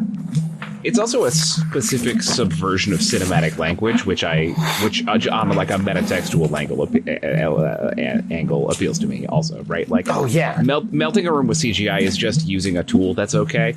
Yeah. But doing an edit in a way that is wrong in order to create something that is correct is great. Yeah. Oh no, I love it. It's it honestly, it reminds me of one of my favorite moments from Oscar Michaud's Within Our Gates. Okay. Which is it was like, I know Oscar Michaud. I thought all of his films were lost until recently. I heard that there were some, but I've never been able to find any of them. I've seen 0 of his movies, and I am upset about it. You've seen one of his movies. Really?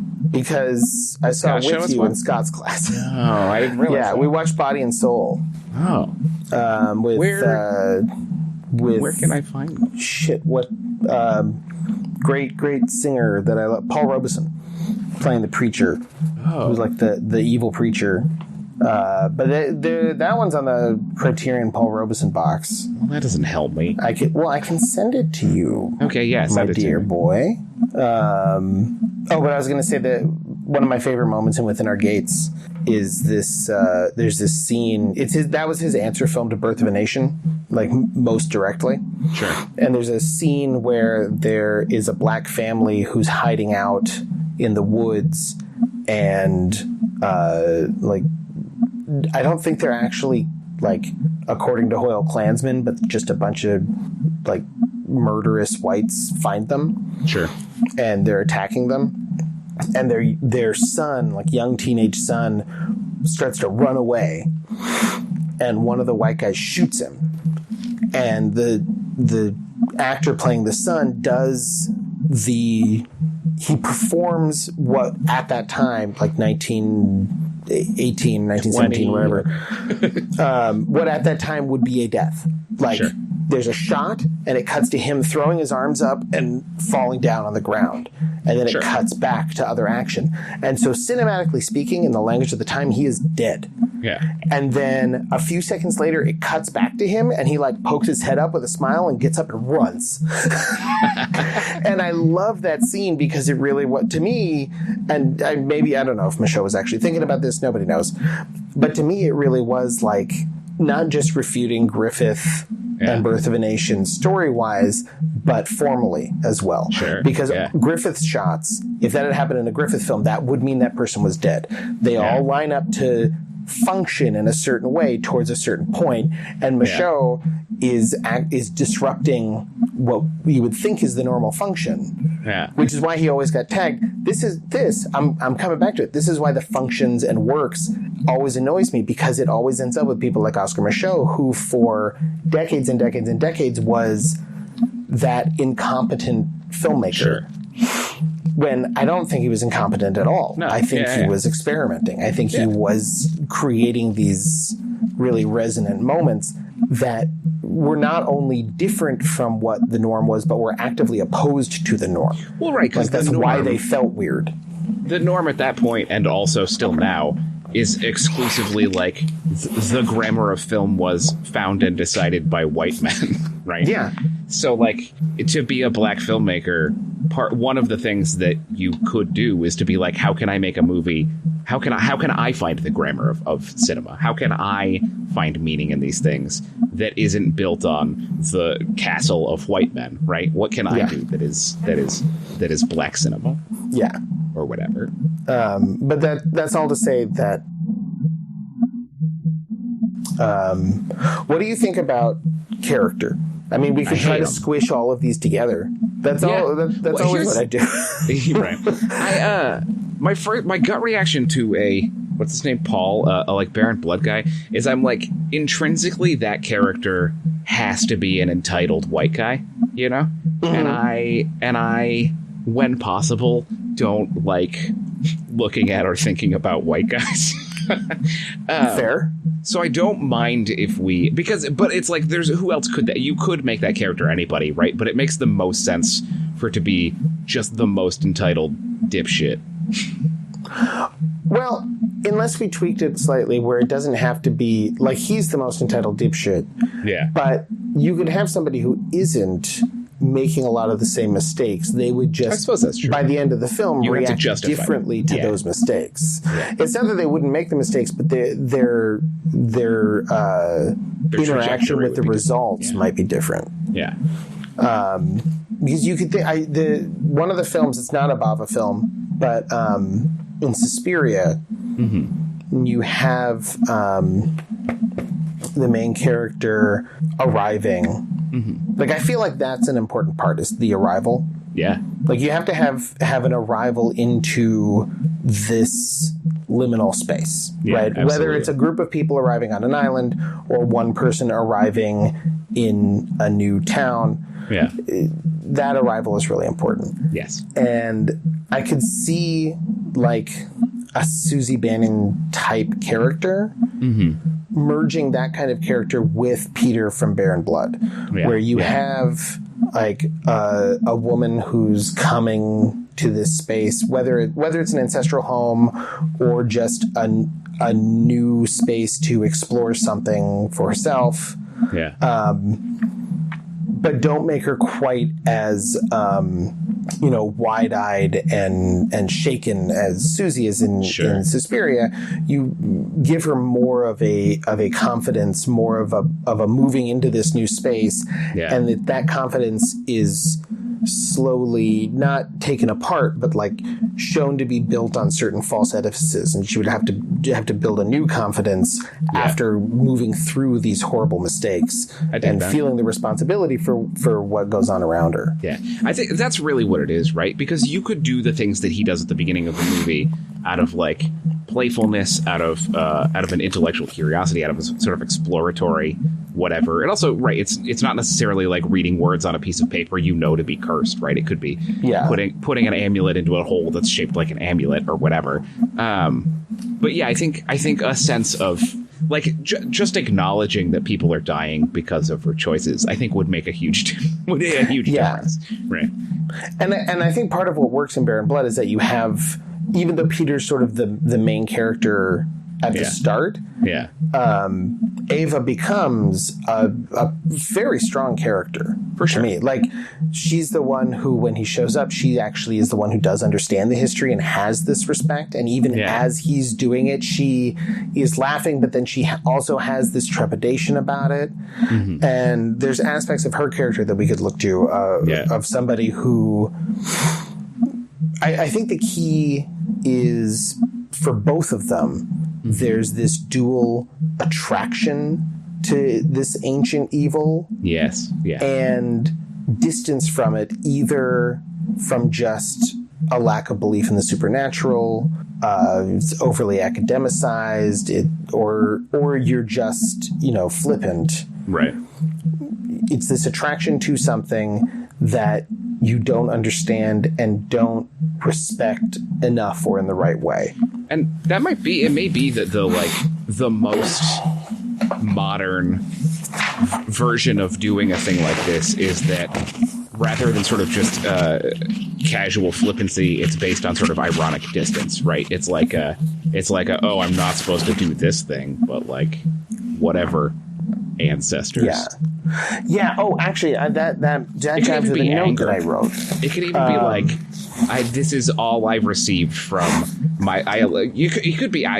Here we go. I'm getting more and more modern by the minute. It could be like, if it is something like a castle, a decrepit castle on a haunted lake, whatever. It could be a thing where it's like, my ancestors had all this. This land is still in a trust, but no one will like sell it. No one will dissolve the trust. There's like old ideas that it had to be kept, but no one in my family wants to be the keeper. Yeah. So now it's just this like trust that everyone ignores, and kids throw rocks through their windows. And I'm going to come back and figure out how to liquidate this, because I'm trying to live under late stage capitalism. And what good is this quote unquote haunted land that nobody has any use for? I'm going to sell it to a real estate developer. Oh, I love that too, because that gives a reason to come back.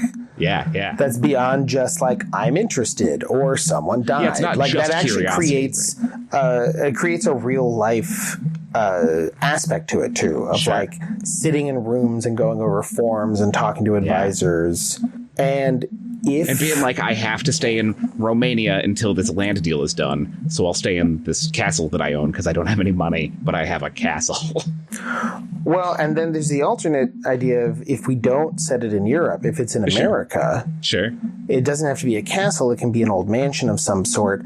Yeah. And then you have to deal with the fact that this family, I'm presuming a white American family. Oh, sure. It's an old like plantation house or something. Or plantation house, or even just literally anywhere. Like, if a family has owned this much land for that long, right, they had to do something to get it, right? Yeah, like, exactly. There were people there before. Yeah. And so you can deal with, I mean, you don't even have to deal with it explicitly, but you can bring up all of the ideas of ownership of land and ownership of huge amounts of land, and like who gets to decide what to do with that. Yeah. And you can have competing people or arguments for like what should be done with the land, and you have this main character at the center of that. really fighting also within herself, because she does just want to, like, I want to just unload it. I don't want to be connected with it anymore. But then she starts to feel. That's how we could also bring in ideas of responsibility. Yes. Even aside from the murders, concretize it into a metaphor or whatever. But she's starting to, like, figure out, well, what is my responsibility to the fact that even though I didn't buy this land, I'm still in control of it. Yeah. And it's like, and I shouldn't be. Right. But what do I do about that? Yeah. Yeah, how am I tied to the legacy of this, which on one level is just familial wealth, right? Which is already super loaded. But then also, like, it's haunted. I was really struck watching Bay of Blood. I was struck by it because in many ways it, as we sort of talked about already, right, is his structural format is not very concerned with getting through a story or being in the shape of traditional movie shape. But so much of what is in Bay of Blood, not all of it, but a good chunk near the beginning of Bay of Blood feels like he's laying out how slashers will operate. But then he just walks away from it. He spends like 8 minutes being like, here's what Camp Crystal Lake is like. Now, here's a totally other movie I'm making. Yeah, well, I think that's actually one of the interesting things about Bava's history. Yeah. We touched on a little bit with, like, The Girl Who Knew Too Much and Blood and Black Lace, is that he's invents these genres and then moves on. Yeah, and then just dips out. And then other people spend their whole lives in genres that he created because he was just making movies. Yeah, he's just making... Like, he wasn't making, like, I'm going to make a movie that is this kind of movie. He's like, no, I'm making the movie I want to make. I'm doing something that interests me, and then other people get stuck in that back current. Yeah. They get really excited about elements and then live there.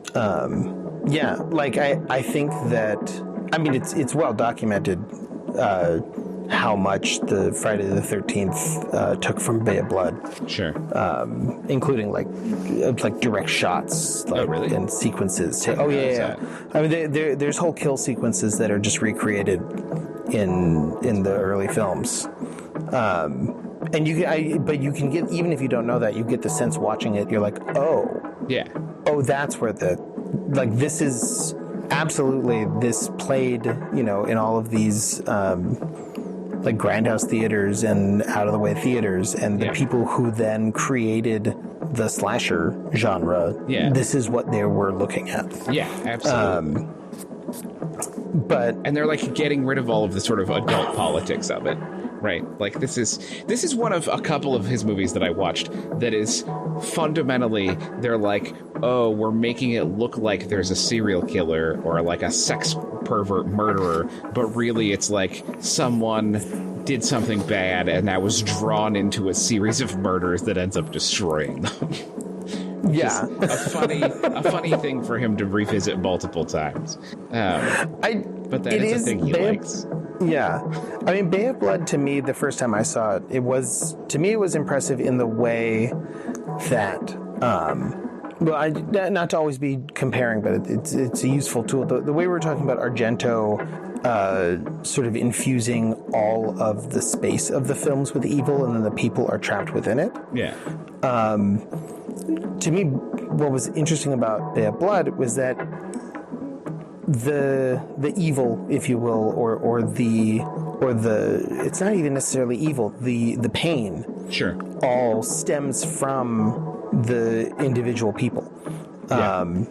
It stems from, like, this human messiness, but it's all pervading in the same way that Argento's spaces are. Sure. But it's distributed throughout all of these different, in some ways very understandable and relatable human behaviors. Sure. That start out as things of, like, oh, I want this, oh, I need that, oh, I'm interested in that, and then spiral out, without, if they don't have any sort of internal limiter or compass spiral out into these horrific acts. Yeah.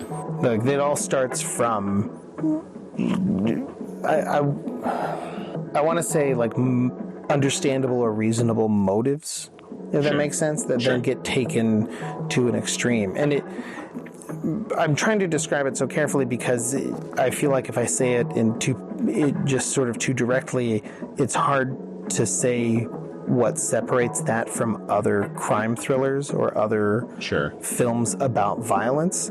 Because in a sense, that's what all of them are about. They're about, like, people who have wants and ambitions, and then they get twisted into harming each other. Sure. But there's something about the way the film makes it this... It's like it's sort of like no matter where anybody starts from in the film, they have the same destination. Yeah. And then that's echoed again at the end it's a film where literally everybody kills everyone else. Yes. Like, there's nobody innocent that I can remember in the whole film. And maybe the guy who collects bugs, but he's torturing those bugs. You know what I mean? Like, it's... We see a bug squirming around with a pin stuck through it. His wife seems... His wife is innocent. The German tourist girl. I would say the German tourists are real. That's true. There are some innocence in it, but the sense overall is this sort of encompassing web. I guess what I'm saying is that when they take Bava'd Blood, when Chris Cunningham takes Bava'd Blood and literally turns it into a formula for Friday the 13th, which are movies I enjoy, they almost take it and filter it back into the Giallo mode, right? Like, there's a killer. Sure. And it's all coming down to one thing that we all have to be worried about. There's one killer stalking it. Evil thing. Yeah, what's interesting about Bava'd Blood is the way everything just sort of slithers and reaches out into everybody. Yeah. It's not like a group of people being stalked by a killer. There's not an answer at the end like, aha, we know who it was and we know what the motive was. And that's underlined by the last people standing in this series of murders get shot to death by their own children. Yeah. Who think they're playing a game. Yeah. And it is, like, in some ways you can say it's like, oh, it's very heavy-handed, like, adults create this violent world and their children inherit it. Yeah. But there's something light to his touch about it. And maybe it's that sense of irony, that sense of freedom that we were talking about before that comes into play. Sure. Where it's that idea is there, that message is there, and it is a rather... I mean, it's one of the most brutal and chilling endings to a movie I've ever seen. Except that visually, like, those kids are running off. They're like, oh, okay, let's go swim in the bay. And they're running off into this, like, idyllic vista where it almost feels like you almost get the sense that, like, maybe they've actually escaped their parents' horrible, violent world in a way. Yeah. Like, they've play-acted the violence, and it's actually freed them from it. I mean, except they just murdered their parents. No, I'm saying, like, on a plot that. level, when you get dragged back to a plot level, it's this vicious, cold, horrifying ending. Yeah. But then the aesthetics of that ending, of them running off to play, it has this ironic tension that makes it a horrible ending. Like, makes it this real vision of horror of, like, oh, they're running off to play. And believe me, more than I did when I first saw it, when I rewatched it this time, being a parent, all I can think about when I'm watching that is like, oh, those kids are just running off and, like, with no supervision. Well, not with they're just, like, running off into a ruin, like their world is ruined and they don't even know it. Yeah. Right? Like, I'm like, I'm a soft touch for this stuff now, but, like, my heart's breaking for these kids. But at the same time, it's this beautiful vision, and their parents were so dragged down and tainted by this world that they wanted to be a part of. Yeah. Because it is about, like, greed and status and wanting to have instead of just being, right? Right.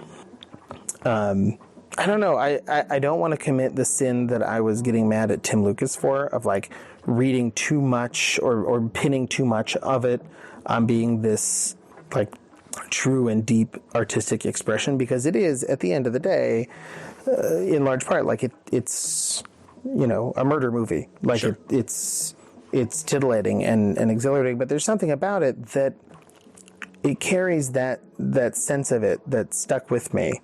Sure. That I think is able to launch these, more debased and streamlined genres that nevertheless, like, I don't know, a little bit of it follows into it. This is not the same, but I thought at the ending, I like couldn't help but think about how if that film had been made in America, I don't really know what the defining thing would have been that would have changed it, but there would have been 6 sequels to it. I think if it had been made, if it had been made 6 years later, or something, because it is fundamentally these two kids. Just looking again at a plot level, their parents were successful in maneuvering to then own the bay, and then they murdered their parents. So those two kids then own that land. Which leaves, you now have two kids who've murdered their parents. So you've got, they have to go to an asylum. They get a new caretaker and they're evil. The kids grow up and one of them becomes a murderer. There's there is just in that moment, like the plots of 15 other slasher movies. Yeah. Yeah. But again, he's just moving on to something else. He wouldn't have made it. Yeah. I mean, it is interesting. Yeah. I don't know if it was I don't know if it is, it's not necessarily like an American cultural thing, or rather, if it is an American cultural thing, it might just stem from us being the, like, commercial core, like we're the headquarters of the algorithm that pushes things to be sequels and pushes things to be, like, recapitulations and everything. So, like, I don't know where the chicken and the egg is on that. Right. But I do think that because he's working so far from that center, whether geographically or aesthetically, that he doesn't feel that that push or that need, which is ironic because a lot of his films are actually released in America as either like fake knockoffs or false sequels. Like, I think Shock was released as the sequel to Beyond the Door, a film that he had nothing to do with. It's like Beyond the Door 2 or something like that. And, Lisa and the Devil released as The House of Exorcism. Right. It's just sort of like try to knock off. So it's this, I don't know, just sort of a one of those like Twilight Zone ironies or like sad fact that he didn't do that. Yeah. But his films ended up being presented as if they were many times. I would love to have a career where people were like taking my films and changing them and reattributing them, and not reattributing them, but like like giving them new names and then putting in 18 minutes of new material and taking out some stuff I like, being like, this is what this movie is in France. I would love that too, and I think Bava'd ended up, I think that he was mad for a little while because he didn't have any money. Sure. And that probably like sticks in your craw. We're like, I was trying to read up in Lucas's book and elsewhere, like what his actual relationship with Argento was. Sure. I didn't realize they'd ever worked together. I assumed that they were like too parallel to be friends, Well, for a while they were, I mean, and Bava'd actually refused to meet Argento for a while because even though he hadn't seen Argento's film, everybody kept coming up to him and being like, "Hey, Dario just made your movie." He just made, whatever. I forget the Italian title, but The Girl Who Knew Too Much, Evil Eyes. Like he just made your movie, and so even though he hadn't seen it, he was very mad about it. Sure, and refused to meet him for a long time. But then I was encouraged by the fact that later on he did sort of mellow on the issue, and I think that just feeling like, oh, something's happening that I should be getting something for, like, not out of greed, but just like, oh, okay, well that was mine. Thanks. I'm glad that you're doing well. I know when he finally met Dario again later, he basically thanked him for making horror films bankable again. Sure, yeah. It was like, the popularity of Argento films made Bava able to then finance films that came afterwards. Yeah, makes sense. Which helped. And then, after Bava's career as a solo director essentially ended and he was just still doing uncredited work on all kinds of people's movies because he couldn't stop. Right. He ended up coming onto Inferno. So which is it's like this beautiful culmination. Like, it is nice when things can kind of move that way. It's like time-wise and personalities-wise, it all comes together. Yeah. But it is, I keep thinking of the way Bootsy Collins described Prince, where he's like, okay, it's great. He figured out how to take what we were doing and make it sell 1 million copies. It's true. And, that is a kind of genius, right? Yeah. It doesn't actually detract from Prince or Dario Argento to say, they're in some ways a refinement or a perfection of something that they didn't originate. Right. You know? Yeah. I mean, right. On some level, nobody is originating anything, right? It's just it's how much are you stealing and how much are you bringing in your own juice. Yeah. And I think anyone who's going to say that Argento or Prince isn't juicy enough, that feels like an objectively wrong opinion, right? There is a lot of Bava in Argento. Those are definitively juicy artists, though. Yeah. I know those are two of our juiciest. Yeah, for sure.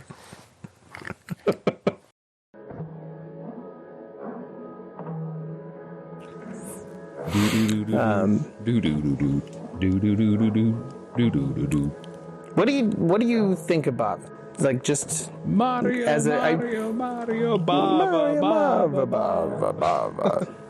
If we hadn't just had this whole conversation, and we were just in the video store that still exists, well, you have one. No, you have more than one, right? No, or are they gone now? All gone. Oh, that's I didn't know that. Yep, our last one was I Love. I mean, it makes sense. And I Love. I assume COVID ate it.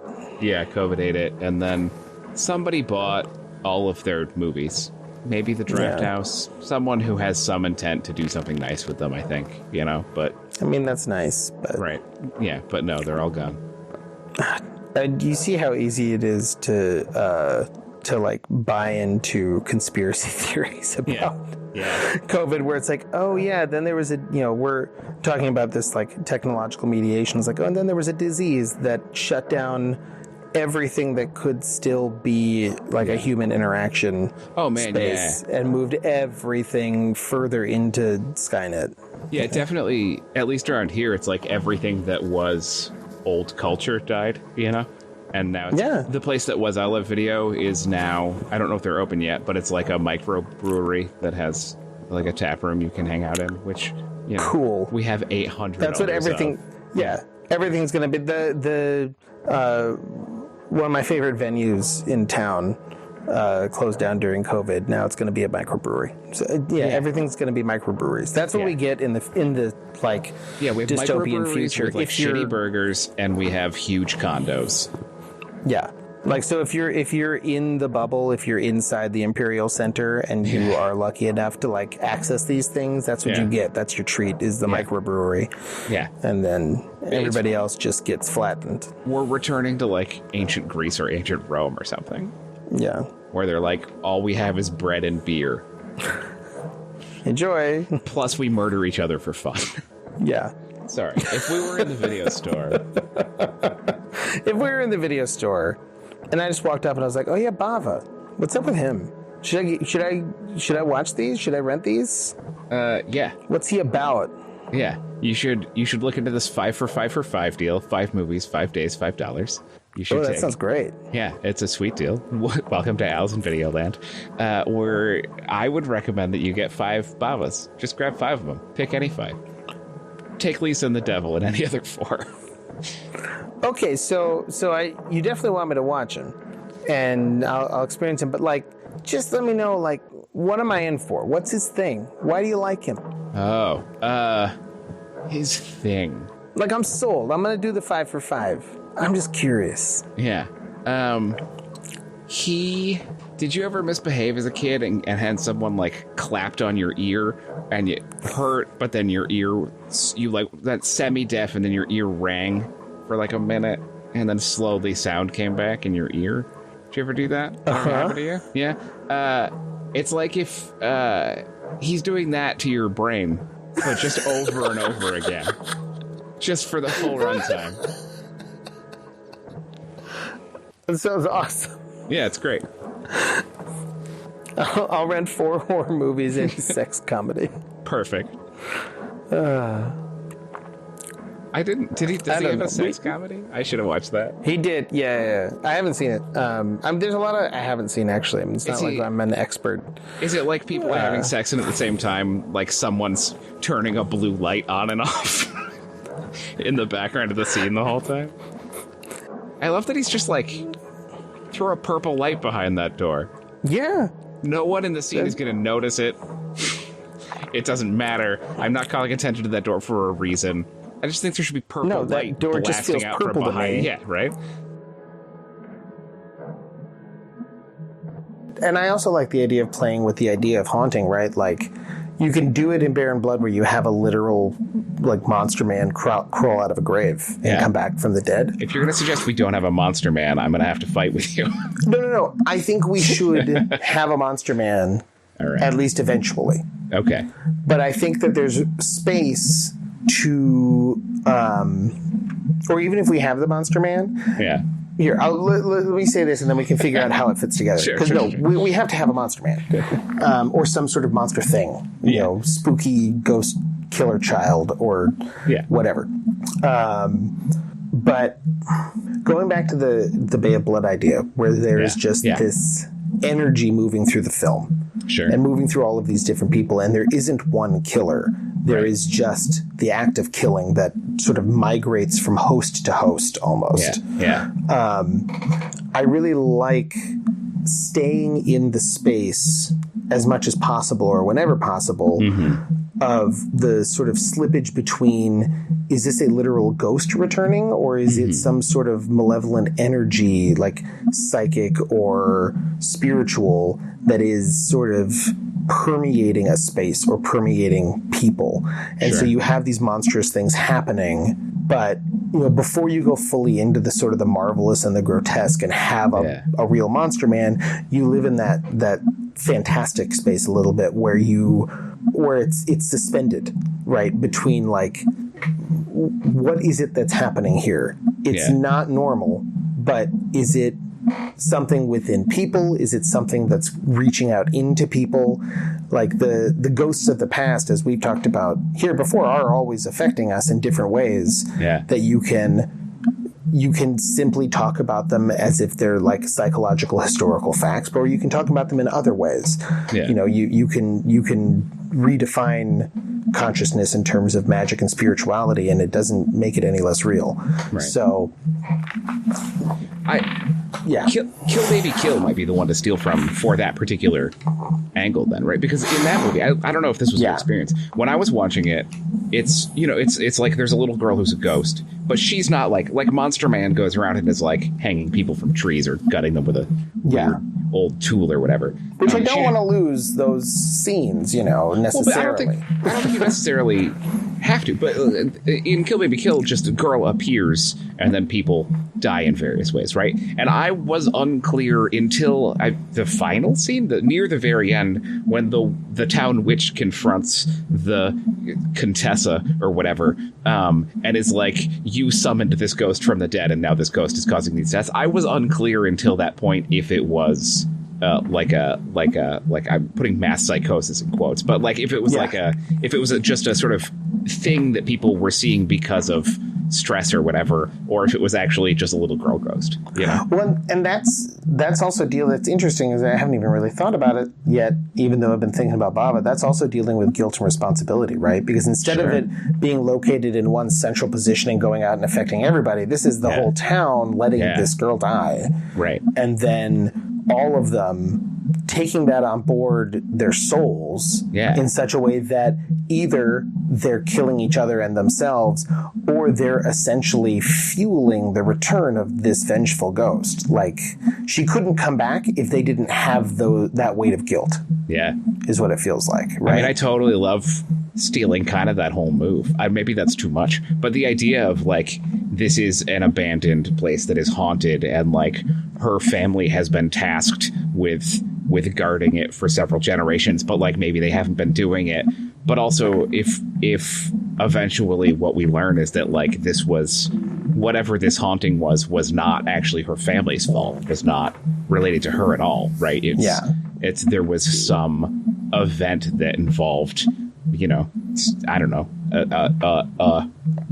the town doing some kind of murders, or the town doing some kind of reprehensible thing, and then just sort of pinning it on somebody. Or it could have been her ancestor, and part of what she has to do is exercise her connection to this bloodline, right? Sure. Like, it could be some sort of ancient paternal figure. And then you get the Bear and Blood thing, where we can mix the kill baby kill, like, is the girl really there, is she not, with the whole move in Bear and Blood where Joseph Cotton just shows up. Yeah. And you're like, I think he's the monster, but also, like, maybe he's not. Yeah. And if we're living more in that, like, unknown space, and we create this, it could even be somebody who's coming in to sort of compete her control for the land or something like that, and then she's having to deal with it, and then we keep sort of stylistically building him up as this force, but then we're not seeing him do anything.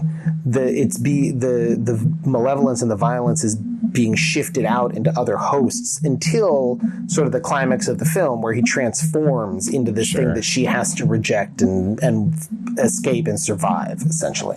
Can we do the inverse of the Bear and Blood and have it be like, this is a dual forked pitch. It's either someone shows up and is like, oh no, I'm your ancestor from 400 years ago who did the murders. That's me, but just kind of looks like a guy. Or the other version of that is, like, someone shows up and they're representing themselves as a more direct descendant or whatever, and they're like, I get this land. But then in private to her, they're like, oh no, I'm actually his ghost. But to everyone else, they're representing themselves as just like a new guy in town, but he's like a better relative who's like, it is like fighting her through legal channels to try to get the land. But in private is like, oh no, I'm your great grandfather. I've been dead for 350 years, and I'm going to murder everyone in town. But we don't kick anything up. Like, he doesn't start glowing. He doesn't do anything. He just is. We should think he's trying to Scooby-Doo her. Yeah, and he's just like, hi.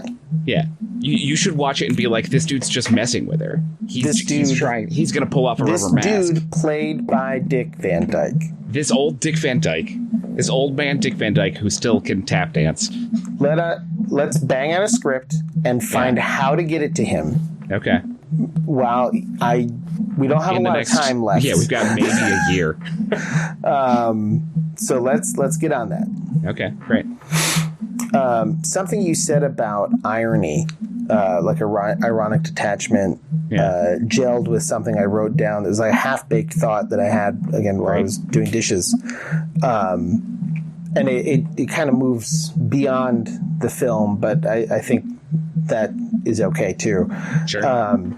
And just this sense, it's something I've been thinking about for a while, and something maybe we'll talk about more on other episodes. But it's sort of the dilemma for me of irony. Okay. Or the dilemma of irony at this moment, and the way irony has developed. Because, all right, not to get too highfalutin or broad, I'm going to try to keep this as succinct as possible, even though I'm reaching for a lot of different things.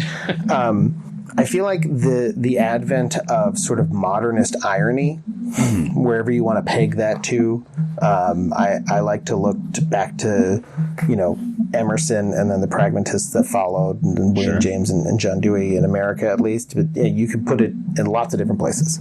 I'm not making an argument that they actually are like the originators. The modernist sense of irony was always about, to me, a sense of mental and spiritual agility, sort of the ability to confront a situation but not be subsumed by it, to be able to turn it and look at it from other angles and be able to jump from idea to idea as a source of power, as a source of manipulating language and ideas, and therefore your very world that is made up of language and ideas around you. Sure. It's a way of asserting personal power within a world system that doesn't necessarily allow for that power on its own. Sure. Where I feel irony is currently, and this might be me having rose-colored glasses, or it might be me misunderstanding, but I feel like irony as it exists now comes with an amount of contempt or disdain or aloofness Sure. that I think was always potentially present in, so this sort of original form that I'm talking about, but has become much more dominant now. And in some ways it has to have moved that way, because if if this sort of ironic agility of mind was a survival strategy for a world that was crushing you, the world has only gotten more crushing. And how can you not resent the world crushing you? Yeah. And so the irony that you need now to survive is the irony that tells you, well, none of this is important. Right. Where it used to be, I feel like it was holding many things to be important at once and being able to move among them. Sure. Now it's, well, I can turn anything to the side to show you how ridiculous it is, so I don't have to care, so I don't have to get hurt. Sure. And when you were talking about maybe our protagonist disrespecting history out of a sort of ironic detachment, and making that more of a modern thing, it resonated with that trend I've been thinking about, and that everything is true versus nothing is true mode of being, right? Like, and I actually wrote a piece of dialogue. It was very, very brief, so it's not actually going to be that good. But it would be, in theory, when I wrote it, it would be meant to be delivered to our protagonist from a character like one of Bava's witches. Sure. A character that knows, that is a part of the world that our character has stepped into in a way that our character will never be, no matter how much they, experience here. And so the witch, one of Bava's witches would say to our protagonist at a time when the protagonist is totally at wit's end and doesn't know what to do or where to go. Yeah. She would say, you are stuck in between. If you truly did not believe, then you would feel no fear, because there would be nothing there. If you truly believed, you could fight it. But as you are, you have no power and no escape. Yeah, I love it. So I don't know. That's going in the draft verbatim. You said it wasn't going to be good, but it's great.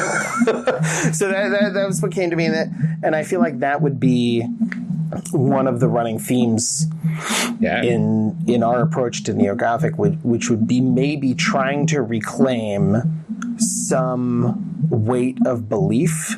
Sure. In an age now that is even more fallen from the possibility of belief than in Bava's time. Yeah, absolutely. That's great.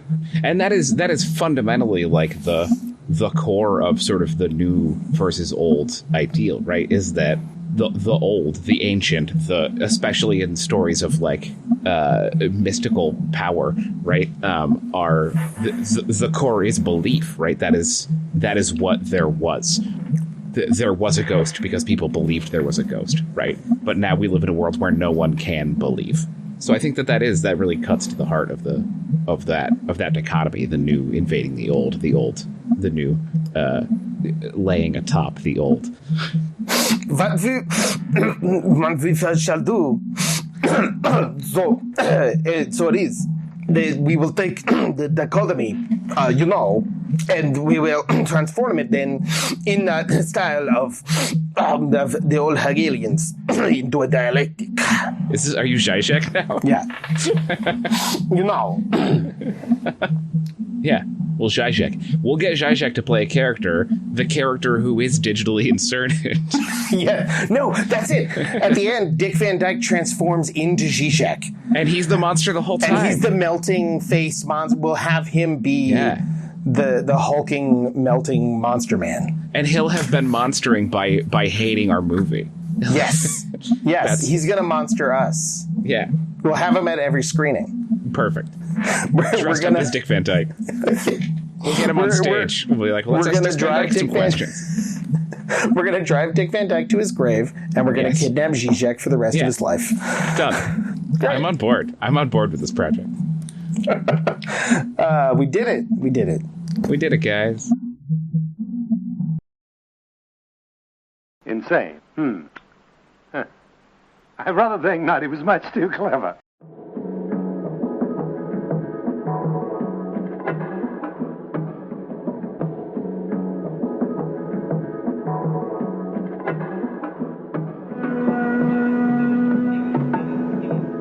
I understand that he was the saddest murderer.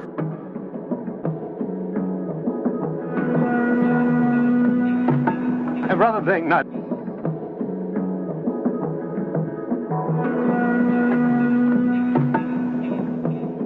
You are the saddest murderer.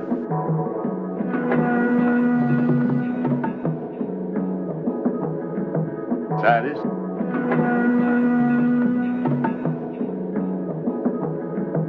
Saddest. Cinesthesia is produced by Iguana Donald Studios and distributed by Split Tooth Media. Cinesthesia is recorded solamente in Italia, baby. You are the saddest murderer.